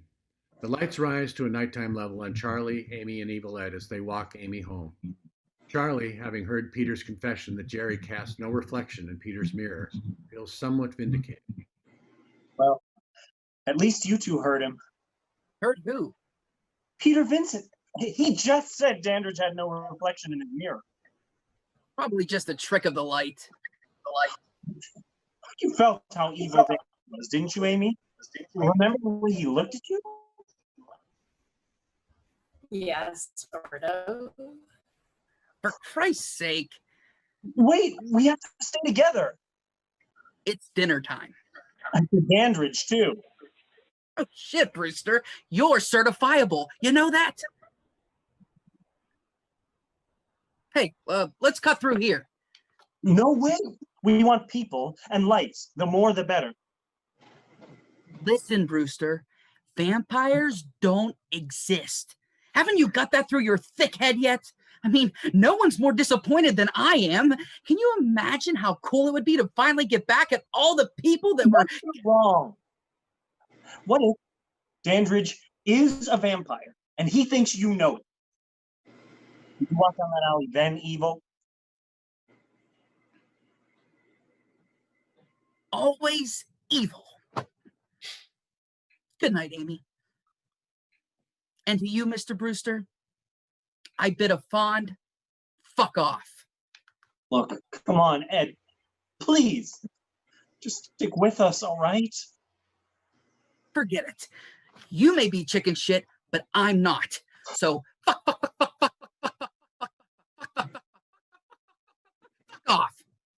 Ed disappears down the alley into the darkness and exits. What do we do? Let him go? No vampire's gonna want him anyway. Probably give him blood poisoning. They turn to leave when Evil Ed's screaming is heard. Charley and Amy dash toward the alley after him and exit. Where is he? Over here! Ed? Ed? Are you all right? Ed is whimpering and clutching the side of his neck. Oh, Jesus, I warned him. He got me, Charley. He bit me. You know what you're going to have to do now, don't you? Kill me, Charley, before I turn into a vampire and give you a hickey. You asshole! You really believed me, you poor dope. You do still care. You're gonna get yours someday. Charley grabs Amy by the hand and they exit. Oh yeah? When? When I'm bit by a vampire? There are no such things as vampires, fruitcake! He turns to exit the opposite direction. As he does, he hears footsteps growing louder as they draw closer. Ed stops and turns back. Charley? Amy? Is that you? If that's you, it isn't working. I'm not scared. No. Ed turns to flee as suddenly another worldly sound is heard, indicating Jerry's transformation from his human form into that of a bat. It is followed by the sound of large flapping wings. The lights cascade across the stage to suggest the shadow of something passing above him as Ed trips over his own feet and looking overhead and tracing the flight of the monster bat with his eyes. No. Hello, Edward. Ed turns to run in the opposite direction. Oh, come now, Edward. Don't be rude. I said hello. This isn't how you should treat a friend, especially a new one. I don't I mean, you were, and now, but that's impossible. You don't have to be afraid of me. I know what it's like, being different. He gently runs his fingers through Ed's hair and then caresses his face. Ed closes his eyes and savors the attention and touch of another person. And you are different, Edward. Unique and beautifully strange. But I think you know that already. You flaunt it so boldly, while those such as Charley and, well, even I hide it away. Ed musters a weak smile, his eyes well with tears, and he begins to cry. And how is that courage rewarded? With the pity of your so-called friends and the cruelty of bullies? Never stops. Oh, but it can. They won't pick on you anymore or beat you up. I'll see to that. All you have to do is take my hand. Here, Edward. Take my hand. Ed slowly reaches out and takes Jerry's hand. Jerry smiles and helps Ed to his feet, pulling him close. Jerry then opens his mouth wide, brandishing his razor-sharp fangs. He plunges them deeply into Ed's throat before enshrouding himself with Ed in his trench coat, like a giant wing. Blackout. The lights rise on a dimly lit area where Charley and Amy are continuing on to Amy's house. The echoing sound of Ed screaming is heard. Startled, Charley and Amy turn back sharply. What was that? It was just Evil messing around again. Cut it out, Evil. It's not funny. Amy, what if he really was in trouble? Charley, you're not going to let him sucker you in again, are you? A sudden loud boom is heard. The lights drop to a low level, as if all the power has gone out.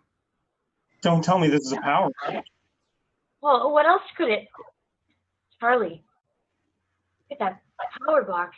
Does it look like it was ripped open. What do you think could have... The sound of large flapping wings drowns them out. They both look up. Amy screams. They exit. After a moment, Jerry enters and pursues them at a leisurely pace. The lights crossfade from this area to one where Donnie, a Weasley nightclub employee, is collecting cover charges and checking IDs alongside Leon, a muscular bouncer outside of a 1980s. The sound of 1980s music rises with the lights as Charlie and Amy enter running. I think we lost him. Yeah. Charlie, you were right about the holy water. We faked it. I'm sorry I didn't believe you. It's all right, Amy. But we've got to hide. Charlie looks for an escape route and then notices Donnie and Leon. He grabs Amy and crosses to Donnie and Leon as Donnie is counting out money. He knows they're there, but doesn't look at them. $5 a piece. I've got it. Oh, here. How old are you two kids?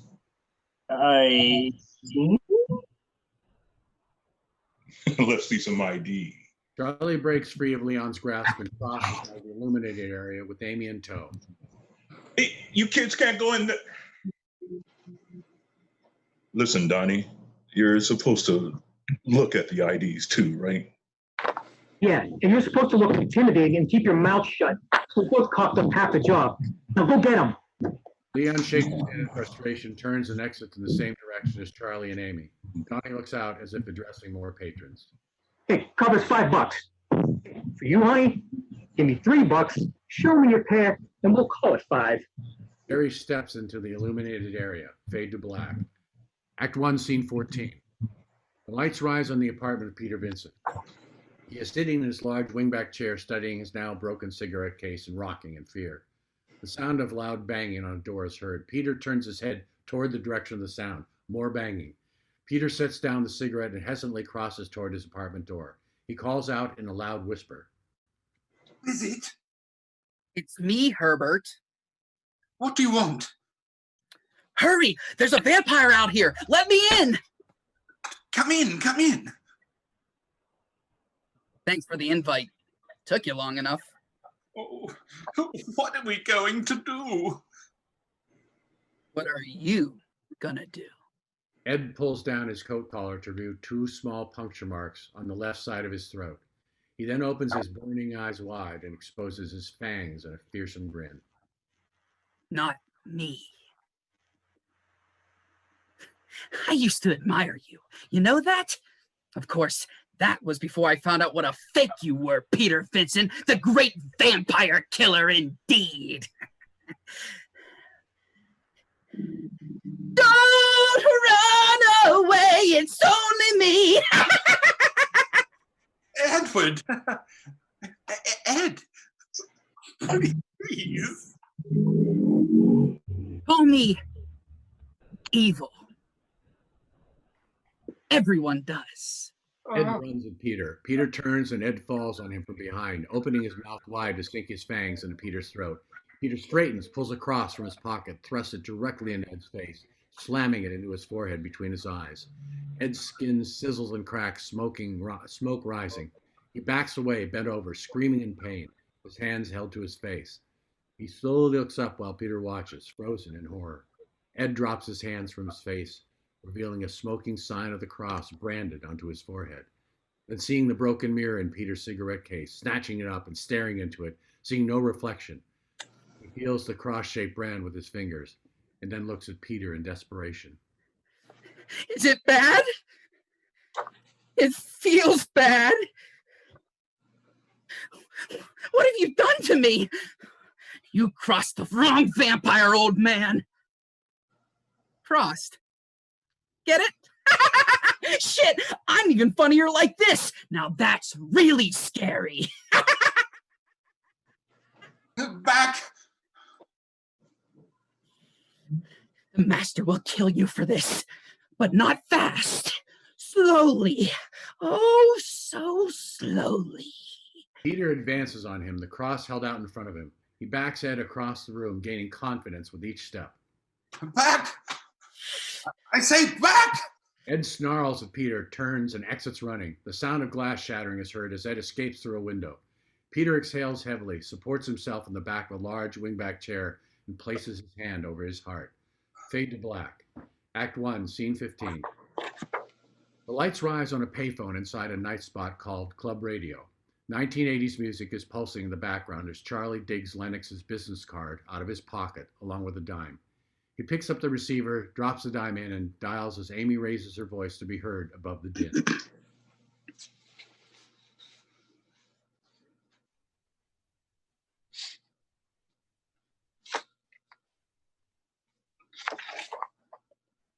Who are you calling? The police.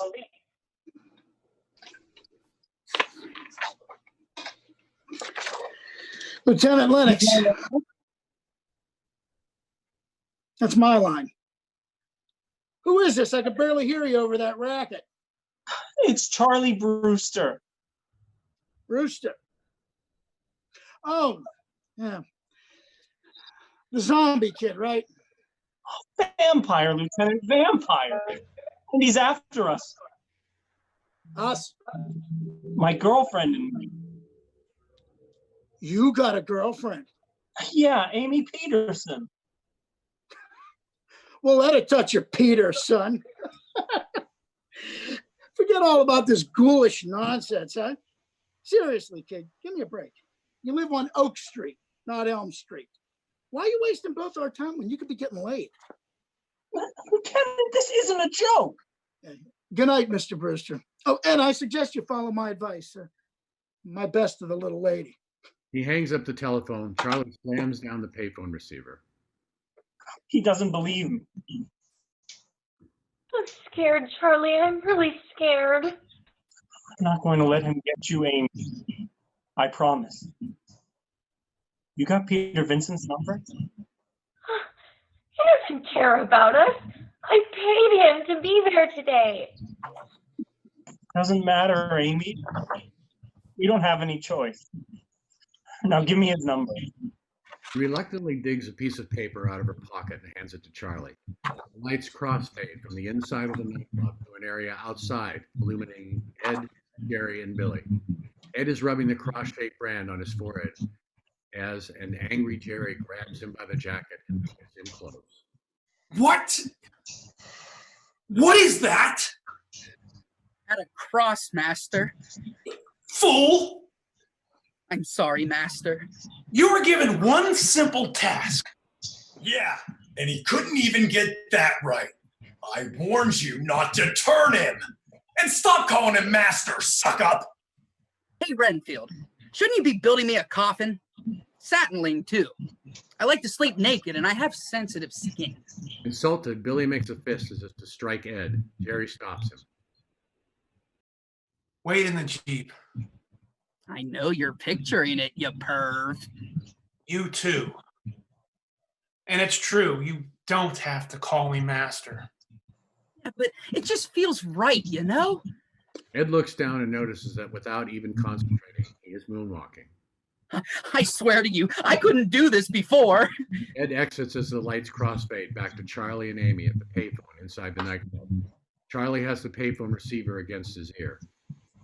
Come on, Mr. Vincent. Please answer. The sound of a telephone ringing is heard as the lights rise on a small area in Peter's apartment. Peter is staring at his telephone, frozen with fear. Answer me, damn it. Answer me. Yes? Oh, Mr. Vincent, thank God. This is Charley Brewster. Look, you've got to help us. Jerry Dandrige has me and Amy trapped in this club. No, Charlie, I'm sorry. I just can't do that. But, Mr. Vincent, you've got to come. Come on, you're the only one who knows what's going on. Jerry enters unseen by Charlie and Amy. He stands at the edge of the stage as Amy suddenly spots him and turns to him to warn him. But she is entranced by Jerry's distant gaze. He extends his hand to her, and after a moment, she slowly crosses towards him and takes it. Jerry turns and exits with her as Charlie, still focused on his conversation with Peter, does not notice. You have to understand, Charlie. Ed's one of them now. He just tried to kill me. If I try to go out now, he'll kill me for sure. If you don't, Dandrige will kill us. I'm sorry, Charley. I just can't. Peter hangs up the phone as Charley slams down the payphone receiver again. God damn him! He won't help us. Charley turns to Amy, but she's no longer there. He exits running in the same direction as Amy and Jerry as the lights crossfade from the area with the payphone to the club itself. Several colored lights are pulsing with the beat of the music as various ensemble members are scattered about the stage dressed as nightclub patrons. Charley enters the nightclub area. In his frenzy to find Amy, he backs into a small table where a coke user, snorting cocaine from a small mirror through a rolled bill. He looks up, wild-eyed and with powder white around his nose. Hey, watch out, asshole! Charley quickly moves away, then crosses to a girl who, from behind, appears to be about Amy's age. Pardon me, have you seen a girl, dark-haired? The girl turns to him, revealing herself as a woman in her 40s, decked out like a teenager. The older woman stares at Charley hungrily. Forget her. Take me instead. Why settle for a girl, sweetie, when you can have a woman? Oh, the things I could do to you. Charley backs away into a pair of lesbians making out with one another. I'm looking for a girl. So am I. If you bring one back, you can watch. Just as Charley exits, Amy and Jerry enter dancing and move to the center of the dance floor. They dance seductively, drawing the attention of the other patrons. Amy is utterly wrapped under Jerry's influence and cannot break free of it. She opens the top of her blouse and Jerry smiles as she moves into his embrace and rubs her heads against his chest. They continue to dance as Amy falls deeper under Jerry's spell.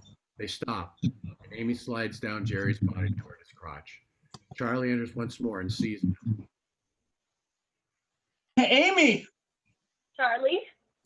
She looks up at Jerry, still dazed. Charley rushes toward Jerry and Amy and puts his hand on Jerry's shoulder, pulling him back. Let her go. What's wrong, Charley? Jealous? How about now? Jerry turns back and kisses Amy passionately. Filthy son of a bitch! Charley swings at Jerry, who catches Charley's fist in the air with one hand, and with little effort and without breaking his kiss with Amy. After a moment, he turns back to Charley and begins to squeeze Charley's hand. Charley cries out for the pain and his legs buckle as Jerry slowly drives him to his knees. Shouldn't lose your temper, Charley. It isn't polite. You can't kill me here. I don't want to kill you, Charley. I want you to bring Peter Vincent to my house. Just the two of you. That is, if you ever want to see Amy again. Jerry casually releases Charley, letting him drop to the floor. He then crosses away with Amy, her eyes never leaving Jerry's face. Donnie enters near Charley and grabs him by the arm, pulling him to his feet. Not you little... Let me go. Where's your girlfriend? That's her over there with that older guy. Come on. Before Jerry can exit with Amy, Leon enters and steps in front of them. Donnie shoves Charley toward Leon, pulling Amy away from Jerry. Get the two of them out of here. I got him. She's mine. Leon turns to exit with Charley and Amy as Donnie steps in front of Jerry to block him. Hey, you want chicken, man? You go someplace else. Out of my way. Move me. Donnie draws Jerry's attention to the concealed gun he's carrying. Jerry snarls. The nightclub lights flicker as a loud popping and sizzling of electricity is heard. Donnie looks up at the lights. Leon! Leon, get back here! Leon releases Charley and Amy and hurries back toward Donnie, fearful and confused. Donnie pulls the gun on Jerry as the various nightclub patrons scream and scramble in different directions. Charley and Amy are separated by the patrons as they all run in hysteria. The continuous sound of a large crowd screaming is heard as Jerry holds up his hand in front of Donnie's face for a moment, as if to mesmerize him. Jerry then steps aside nonchalantly, raises his arm in the direction of Leon, and makes a gun gesture with his hand. Donnie shifts his aim toward Leon. Jerry flexes his thumb 3 times, as if it were the hammer in the gun, and each time he does, Donnie empties a round into Leon. Leon collapses, dead, as Donnie suddenly comes to and realizes what he's done. He crosses toward Leon. Leon? Oh, man, no. Donnie drops the gun to the floor. Jerry comes up behind Donnie and pats him on the back as if to comfort him, taking Donnie's head in both his hands and breaking his neck. Donnie's body collapses on top of Leon's. Blackout. The lights immediately rise on a small area outside the club. The sound of a heavy metal door being flung open is heard, and Charlie rushes in. Amy? Amy, where are you? Ed has his hand around Amy's waist. She is still entranced. Charlie spots them. Amy! I hate to admit it, Brewster, but you may have been right about Jerry. Ed, no. Save me, Charlie. I've been kidnapped by vampires. Finders keepers, asshole. Don't do this. Where are your friends? Friends? Are you, though? Were you ever? Or did you just feel sorry for me? Yeah, that's what I thought. I am your friend, Ed. Your best friend. But I should have been better. I should have made more time for you. And I shouldn't have called you. Shh. It's okay.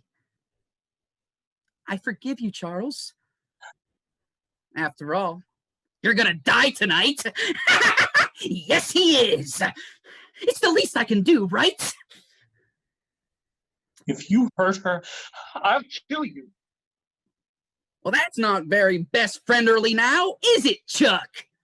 And besides, you can't murder a vampire, Brewster. We're already dead, remember? Jeep horn is heard beeping aggressively. Move it, Spaz!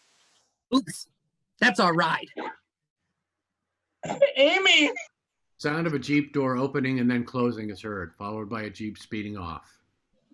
Amy! Fade to black. End of Act 1, curtain.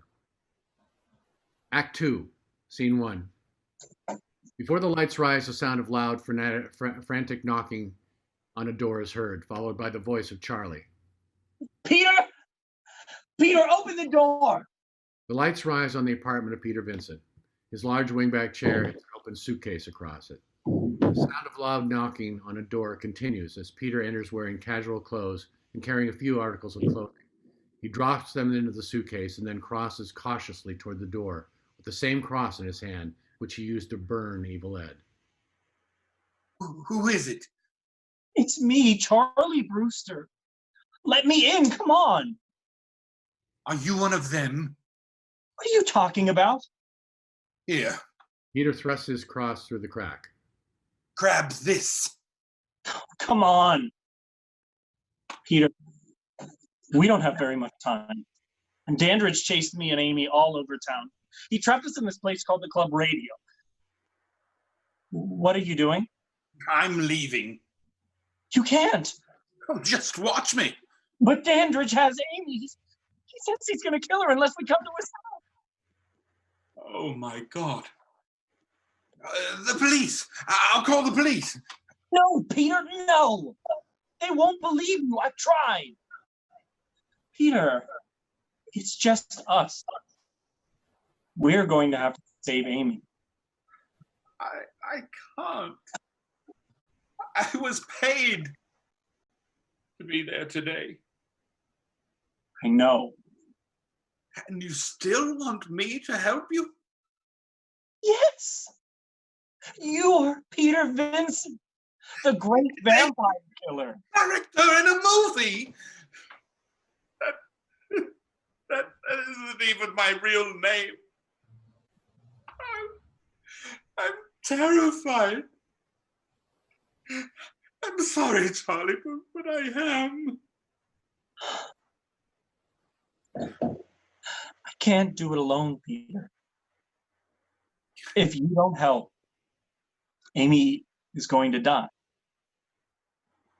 Me too, probably. You've always been my hero, Peter. And this isn't just a character in a movie. Not to me. Watching you on Fright Night, just Ed and I. Ed. Well, it may sound silly. That got me through a lot of rough times growing up. I need you now more than ever. Please, Peter. I'm sorry, Charley. I'm so sorry. Yeah. Me too. Fade to black. Act 2, Scene 2. The lights rise to an atmospheric level on the room in the Dandrige house directly across from Charley's bedroom. Amy is lying on the floor and is now wearing the same dress as the girl in the portrait. The portrait itself is now hanging on the wall.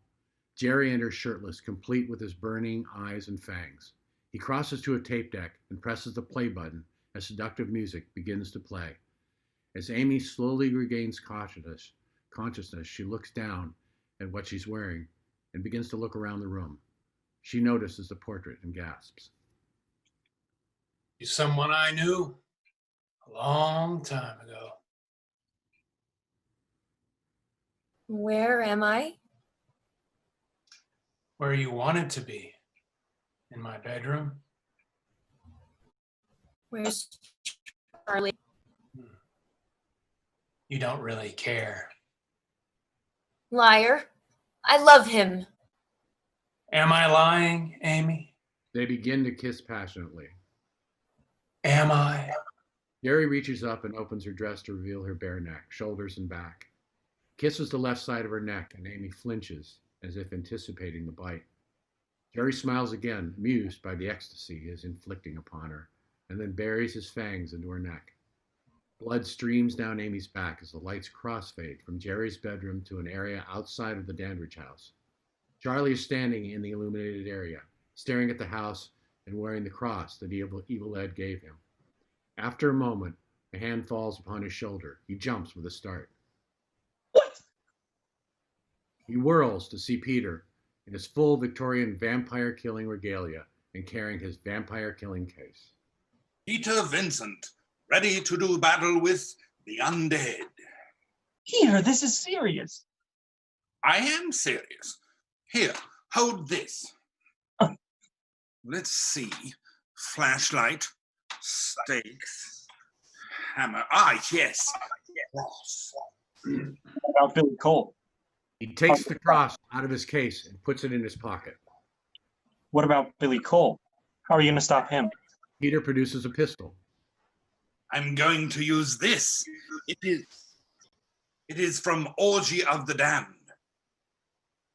What if he's not human? Bullets aren't going to stop him then. He walks around in the daylight now, doesn't he? Yeah. Well, then he is human. Peter puts the pistol in his pocket. Peter, I'm not so sure about that.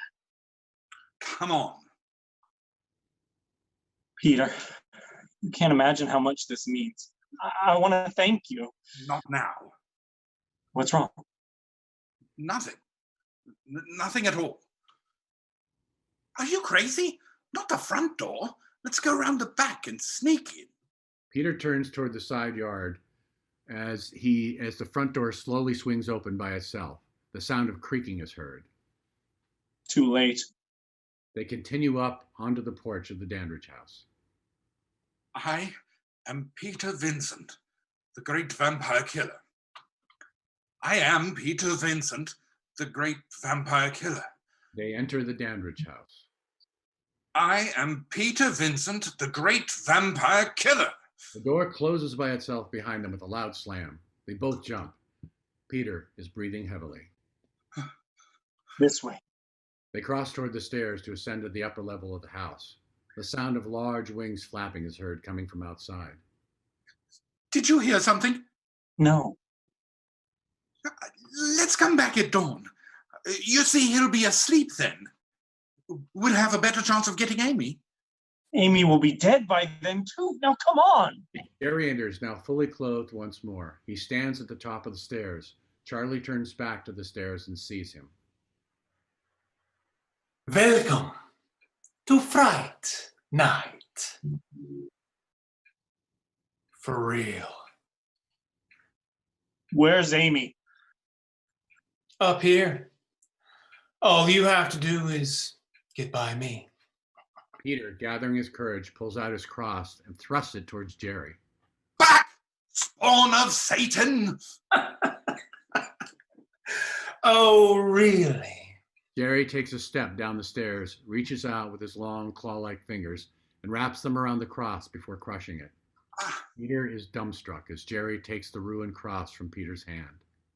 You have to have faith for this to work on me, Mr. Vincent. Jerry tosses the ruined cross over his shoulder and then advances. Charley suddenly thrusts his cross toward Jerry. Stop! Jerry stops in his tracks, staring at Charley's cross as Charley starts up the stairs toward him, with the cross held out in front of him. Back! Jerry backs up the stairs away from the cross and exits in retreat. Charley continues up the stairs, looking over his shoulder at Peter. We're gonna make it? Billy suddenly enters from the direction Jerry exited. You sure? He strikes Charley hard, knocking him unconscious. Jerry grins at Peter. Billy addresses Peter. You gotta run. Peter backs down the staircase, screams, whirls, and runs out the front door. He ran. Fade to black. Act 2, Scene 3. The lights rise on the Brewster house. The sound of a door opening and then slamming shut is heard as Peter enters in a panic. Mrs. Brewster! Mrs. Brewster! Peter turns and sees a telephone. Operator, get me the... Peter suddenly notices that the telephone line has been cut. Mrs. Brewster. He exits. Mrs. Brewster! Mrs. Brewster! The lights rise on Charley's bedroom. Evil Ed is standing by the window looking out at the Dandrige house and disguised in a grotesque mockery of Judy. He is wearing one of Judy's housecoats. His legs are bare, and he has her slippers on his feet. In his hands, he is holding the handle of a dirty mop close to his body. The discolored head of the mop is draped over Ed's head and is hanging down his back, simulating long hair. Peter, unfamiliar with the layout of the Brewster house, peeks into Charley's room while looking for Judy. He is just about to move on when he sees the figure at the window. He steps into Charley's bedroom. Oh, Mrs. Brewster, thank God. The phone wires have been cut. I know. I did it. Where's Charley's mother? Well, apparently she's working nights, but she left a note. His dinner's in the oven. Ed snarls and lunges at Peter. They struggle for a moment as Peter pushes back Ed's head in a desperate attempt to stave off the fangs in his hungry maw. Peter quickly reaches into his pocket and produces a small crystal vial, quickly removing the top and throwing the holy water directly into Ed's face. A sizzling sound is heard as Ed's skin burns. Ed screams, grabs it, and reels backward through the bedroom doorway, bumping the light switch as he does. Peter slumps against the wall. The only light is that from the hall, streaming in through the bedroom doorway as the writhing silhouette of Evil Ed appears on the wall. That, my loathsome lad, was holy water. God damn, that hurts! I have a question for you, Peter. Do you know why vampires are better than werewolves? Because werewolves can't turn into vampires. Ed's silhouette begins to grow and change. The sound of Judy's housecoat is heard ripping as the silhouette pulls it apart. Joints are heard cracking as the silhouette jerks with each small change, its hands turning into claws and the head elongating into the snout of a werewolf. A tail begins to sprout as Peter slides to the floor, knocking over the trash can into which Charley had thrown away his remaining steak. The steak falls out onto the floor. But vampires can turn into wolves. The silhouette towers above Peter on the wall. It is now in the shape of a massive werewolf. It rears back and howls as suddenly a large arm reaches through the bedroom doorway and takes hold of the frame. Peter snatches up the steak from the floor and holds it out in front of himself in a feeble attempt at defense. The silhouette lunges towards Peter. Blackout. The sound of a dog yelping in pain is heard. The lights rise on the Brewster living room as Peter enters, breathing heavily, with his hand on his chest. A pained, guttural sound is heard as Ed, partially transformed back into a human, drags himself on stage like a wounded animal. The stake is impaled through his heart, and he's bleeding. As he moans in agony, Peter crosses to him and kneels. For a moment, like Ed, but then gently places his hand on him and turns him over on his back. Ed continues to clutch the stake in his chest as he struggles to raises himself up towards Peter's face. I got staked by Peter Vincent. How rad is that? Peter smiles back at him with tears in his eyes and smooths Ed's hair. Ed falls back to the floor unmoving as Peter bends down to take a hold of the stake, pulling it from Ed's chest. He then crosses to his vampire killing case, picks it up, and exits. Evil Ed's hand twitches. Fade to black. Act 2, Scene 4. The lights rise on the full interior of the Dandrige house as Jerry enters with Charley over his shoulder and a stake in his hand. He dumps Charley onto the floor near Amy, who is now wearing a veil which conceals her face. She is curled up in the fetal position. Jerry nods at Amy as Charley slowly opens his eyes, regaining his senses. You wanted her. There she is. Here. He tosses a stake onto the floor next to Charley. You're gonna need it just before dawn. What have you done to her? Charley crawls to Amy. Amy. His words die on his lips as Charley turns Amy over, pulling back her veil to reveal that she has already begun to change. She has burning eyes and fangs of her own. She also now has 2 small puncture marks on the left side of her throat. No. Peter appears outside the Dandrige house and sneaks in through the front door, closing it carefully behind him, and then checking to make sure the coast is clear. He then tiptoes up to the top of the staircase. Charley! Charley! Charley! Are you in there? Peter? Charley, I'm going to have to break the door down. Are you serious? Yes. You make as much noise as you can. Charley begins pounding on the wall. Help! Help! Let me out! Help! Help! Please open the door! Somebody help! After several attempts, Peter breaks down the door, entering Jerry's bedroom, and he and Charley cross to Amy. Jerry and Billy enter on the lower level of the Dandrige house. Billy is now wearing a baseball cap and a pair of coveralls with some blood stains and a name patch that reads Tom. Jerry looks up and smiles. Think she just opened her eyes. Who's Tom? A guy about my size? Huh. Low profile, huh? All right, grab her and let's get out of here. We can't. Look. Charley pulls back her lips and shows Peter her fangs. Oh my God. Peter sets his vampire killer case down on the floor. Jerry suddenly cocks his ear and then looks up. Something wrong? Yes, we have a visitor. Is it too late to save her? No, not if we kill Dandrige before dawn. Peter opens his vampire killer case and removes another cross, a hammer, and a stake. He hands the cross to Charley. You sure? So far, everything has been like it was in the movies. Now we'll just have to keep on hoping. Let's go. Charley and Peter hurry out of the room, leaving Amy shivering on the floor. They hurry to the staircase and descend to the first floor. Charley holds the cross out in front of them and they survey the area. Billy enters and startles them both. Well, what do we have here? Vampire killers?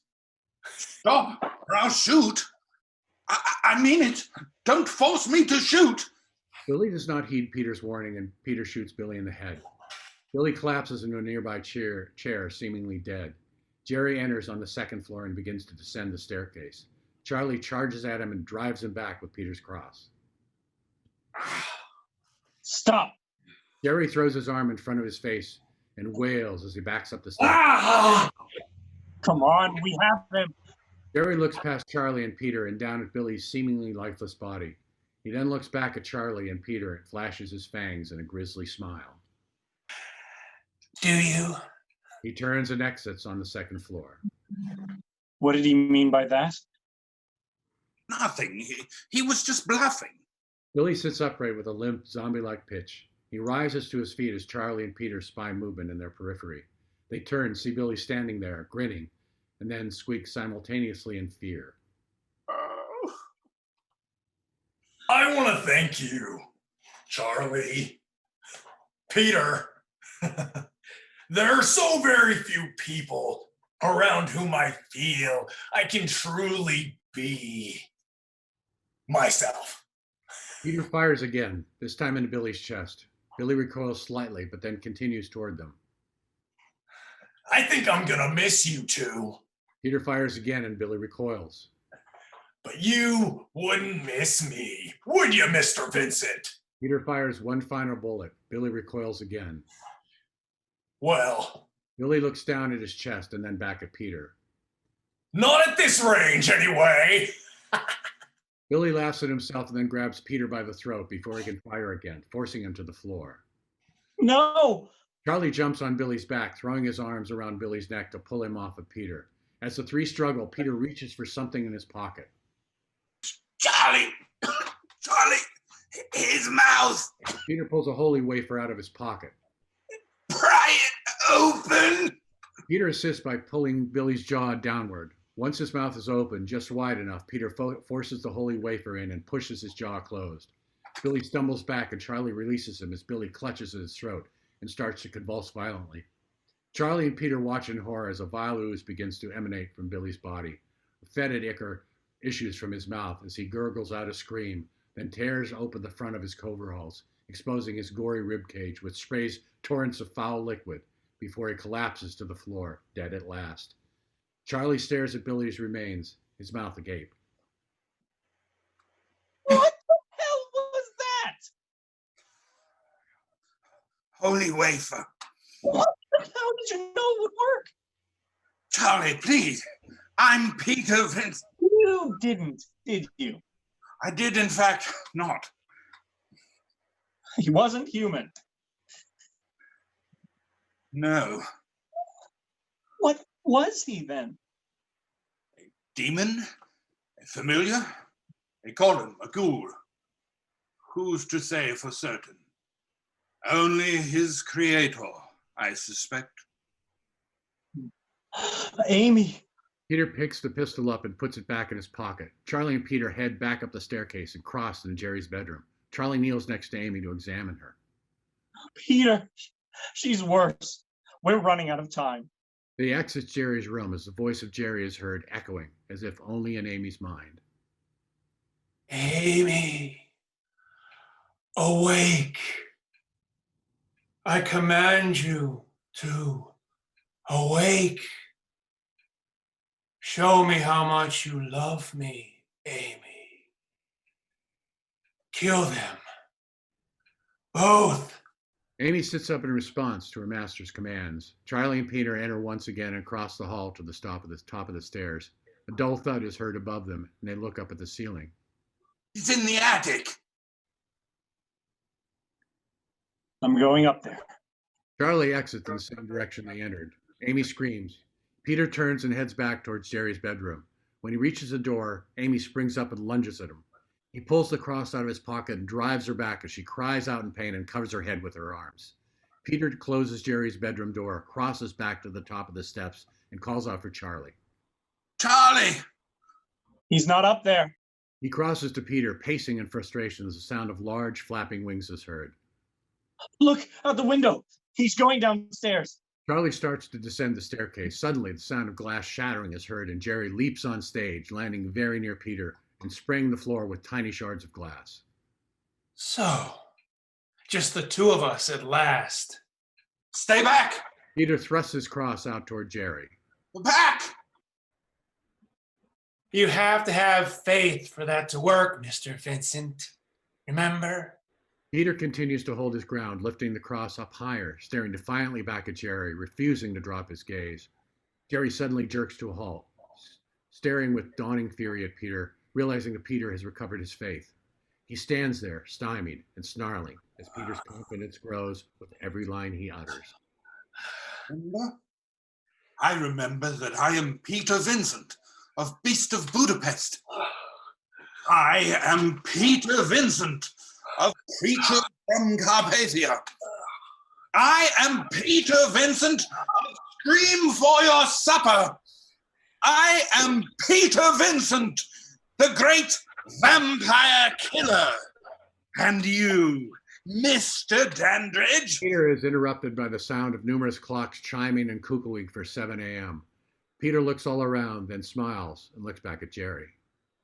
Are out of time. Look over your shoulder. Warm stage lights begin to rise on the Dandrige house as Jerry cries out in fury. No!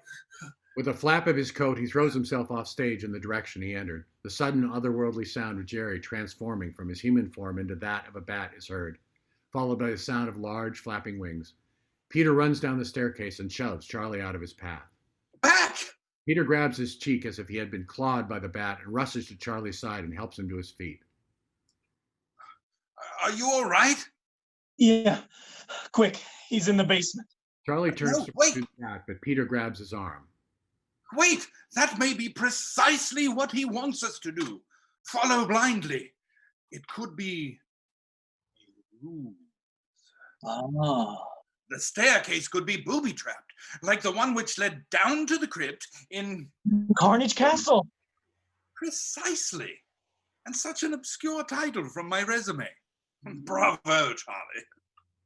Oh, the storm cellar doors. That's how they brought his coffin in. The locks new, but the doors are rotted. Billy didn't replace them yet. And I doubt he is going to. Peter, we could pry them open. Dandrige wouldn't expect that. Agreed. What say we finish this, my boy? Charley and Peter exit out the front door, crossing down between the Dandrige and Brewster houses and exit. Fade to black. Act 2, Scene 5. Before the lights rise, the sound of hammering is heard, followed by the sound of wood creaking, metal breaking, and storm cellar doors being flung open. The lights then rise to a very dim level on the basement of the Dandrige house. It is dank and strewn with various antiques. Quick, his coffin has got to be down here somewhere. They scour the room. The sound of creaking is heard. What was that? You keep searching. I'll check it out. Charley crosses away from Peter. Amy enters and slowly crosses toward Charley. Her veil is down over her face, and Charley squints to see who it is. Amy? It's me. I know. Peter examines the wall and finds a secret panel. It slides aside, and the ornate coffin that Billy and Jerry were carrying emerges upright. Charley, I found it! Don't be frightened, Charley. Hurry, Peter. Get it open. Peter sets his stake and hammer on the floor next to the coffin and struggles to open the lid. What's wrong? Don't you want me anymore? He drives her back with his cross as she recoils and turns away from him. It's not my fault, Charley. You promised you wouldn't let him get me. You promised. Charley lowers the cross and reaches for her. Amy. Amy whirls, lifts up her veil, and reveals a monstrously gaping mouth full of razor-sharp teeth. Charley flails backward in mortal terror at the sight, screaming. Peter pries the coffin lid open and swings wide like a door, revealing it to be empty. Peter? Charley, he's not here! The sudden sound of large flapping wings are heard as Peter looks all around. He's still awake! Peter fires off the last 2 rounds in the pistol wildly in the air while screaming. Back to hell, you winged devil rat! I'm shooting at him, Peter! Did you really think that was going to work? We just melted a man in the living room, Charley! I'll try anything at this point! Jerry emerges from behind Peter. Peter! Charley, watch out! Jerry descends on Peter and Amy descends on Charley. After a moment, Jerry knocks Peter to the floor, standing over Peter and glaring down at him. On your feet, you sorry excuse of a man. Peter reaches for the stake he left on the floor next to the coffin. He takes it in his hand and feigns meekness as he slowly comes to his feet. Sorry indeed, Mr. Dandrige.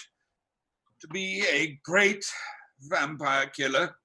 Peter turns and drives a stake straight into Jerry's heart. Without a great vampire to kill? Jerry's mouth hangs open as he grips the stake with one hand, uncertain of how he has just been bested. Charley breaks away from Amy, grabs the hammer lying next to the coffin, and runs downstage. The windows! Billy painted them black to keep out the sun. Out of the way, Peter. Charley swings the hammer in the air. The sound of glass shattering is heard, and a bright beam of stage light squarely strikes Jerry. He wails in agony. His is heard as his skin burns. Charley signals to Peter. Here, the coffin. Peter and Charley charge at Jerry and force him backward into his coffin. Charley and Peter struggle to close the lid on the impaled, burning Jerry, but Jerry wildly resists, one hand pressing the lid outward and the other hand still gripping the stake. Charley and Peter manage at long last to slam the coffin lid shut. No! Amy! As the smoke clears, Charley sees that Amy has reverted back to her former self. He hurries to her, lifts her to her feet, and holds her tight. Peter smiles and crosses toward them, admiring their young love. Charley looks up at Peter and invites him into their embrace with a welcoming arm. Peter throws his arms around Amy and Charley as the three stand holding one another, victorious. Fade to black. Act 2, Scene 6. The blue and white flicker of a television slowly rises in Charley's bedroom, just as it did in the beginning at Act 1, Scene 1. The light begins to illuminate the figures of Charley and Amy as they lie under the covers in Charley's bed, making out and pawing at each other. The first voice from a horror film is heard coming from Charley's television. Look! We've been going in a circle! We're right back where we started from! And now your host, Peter Vincent.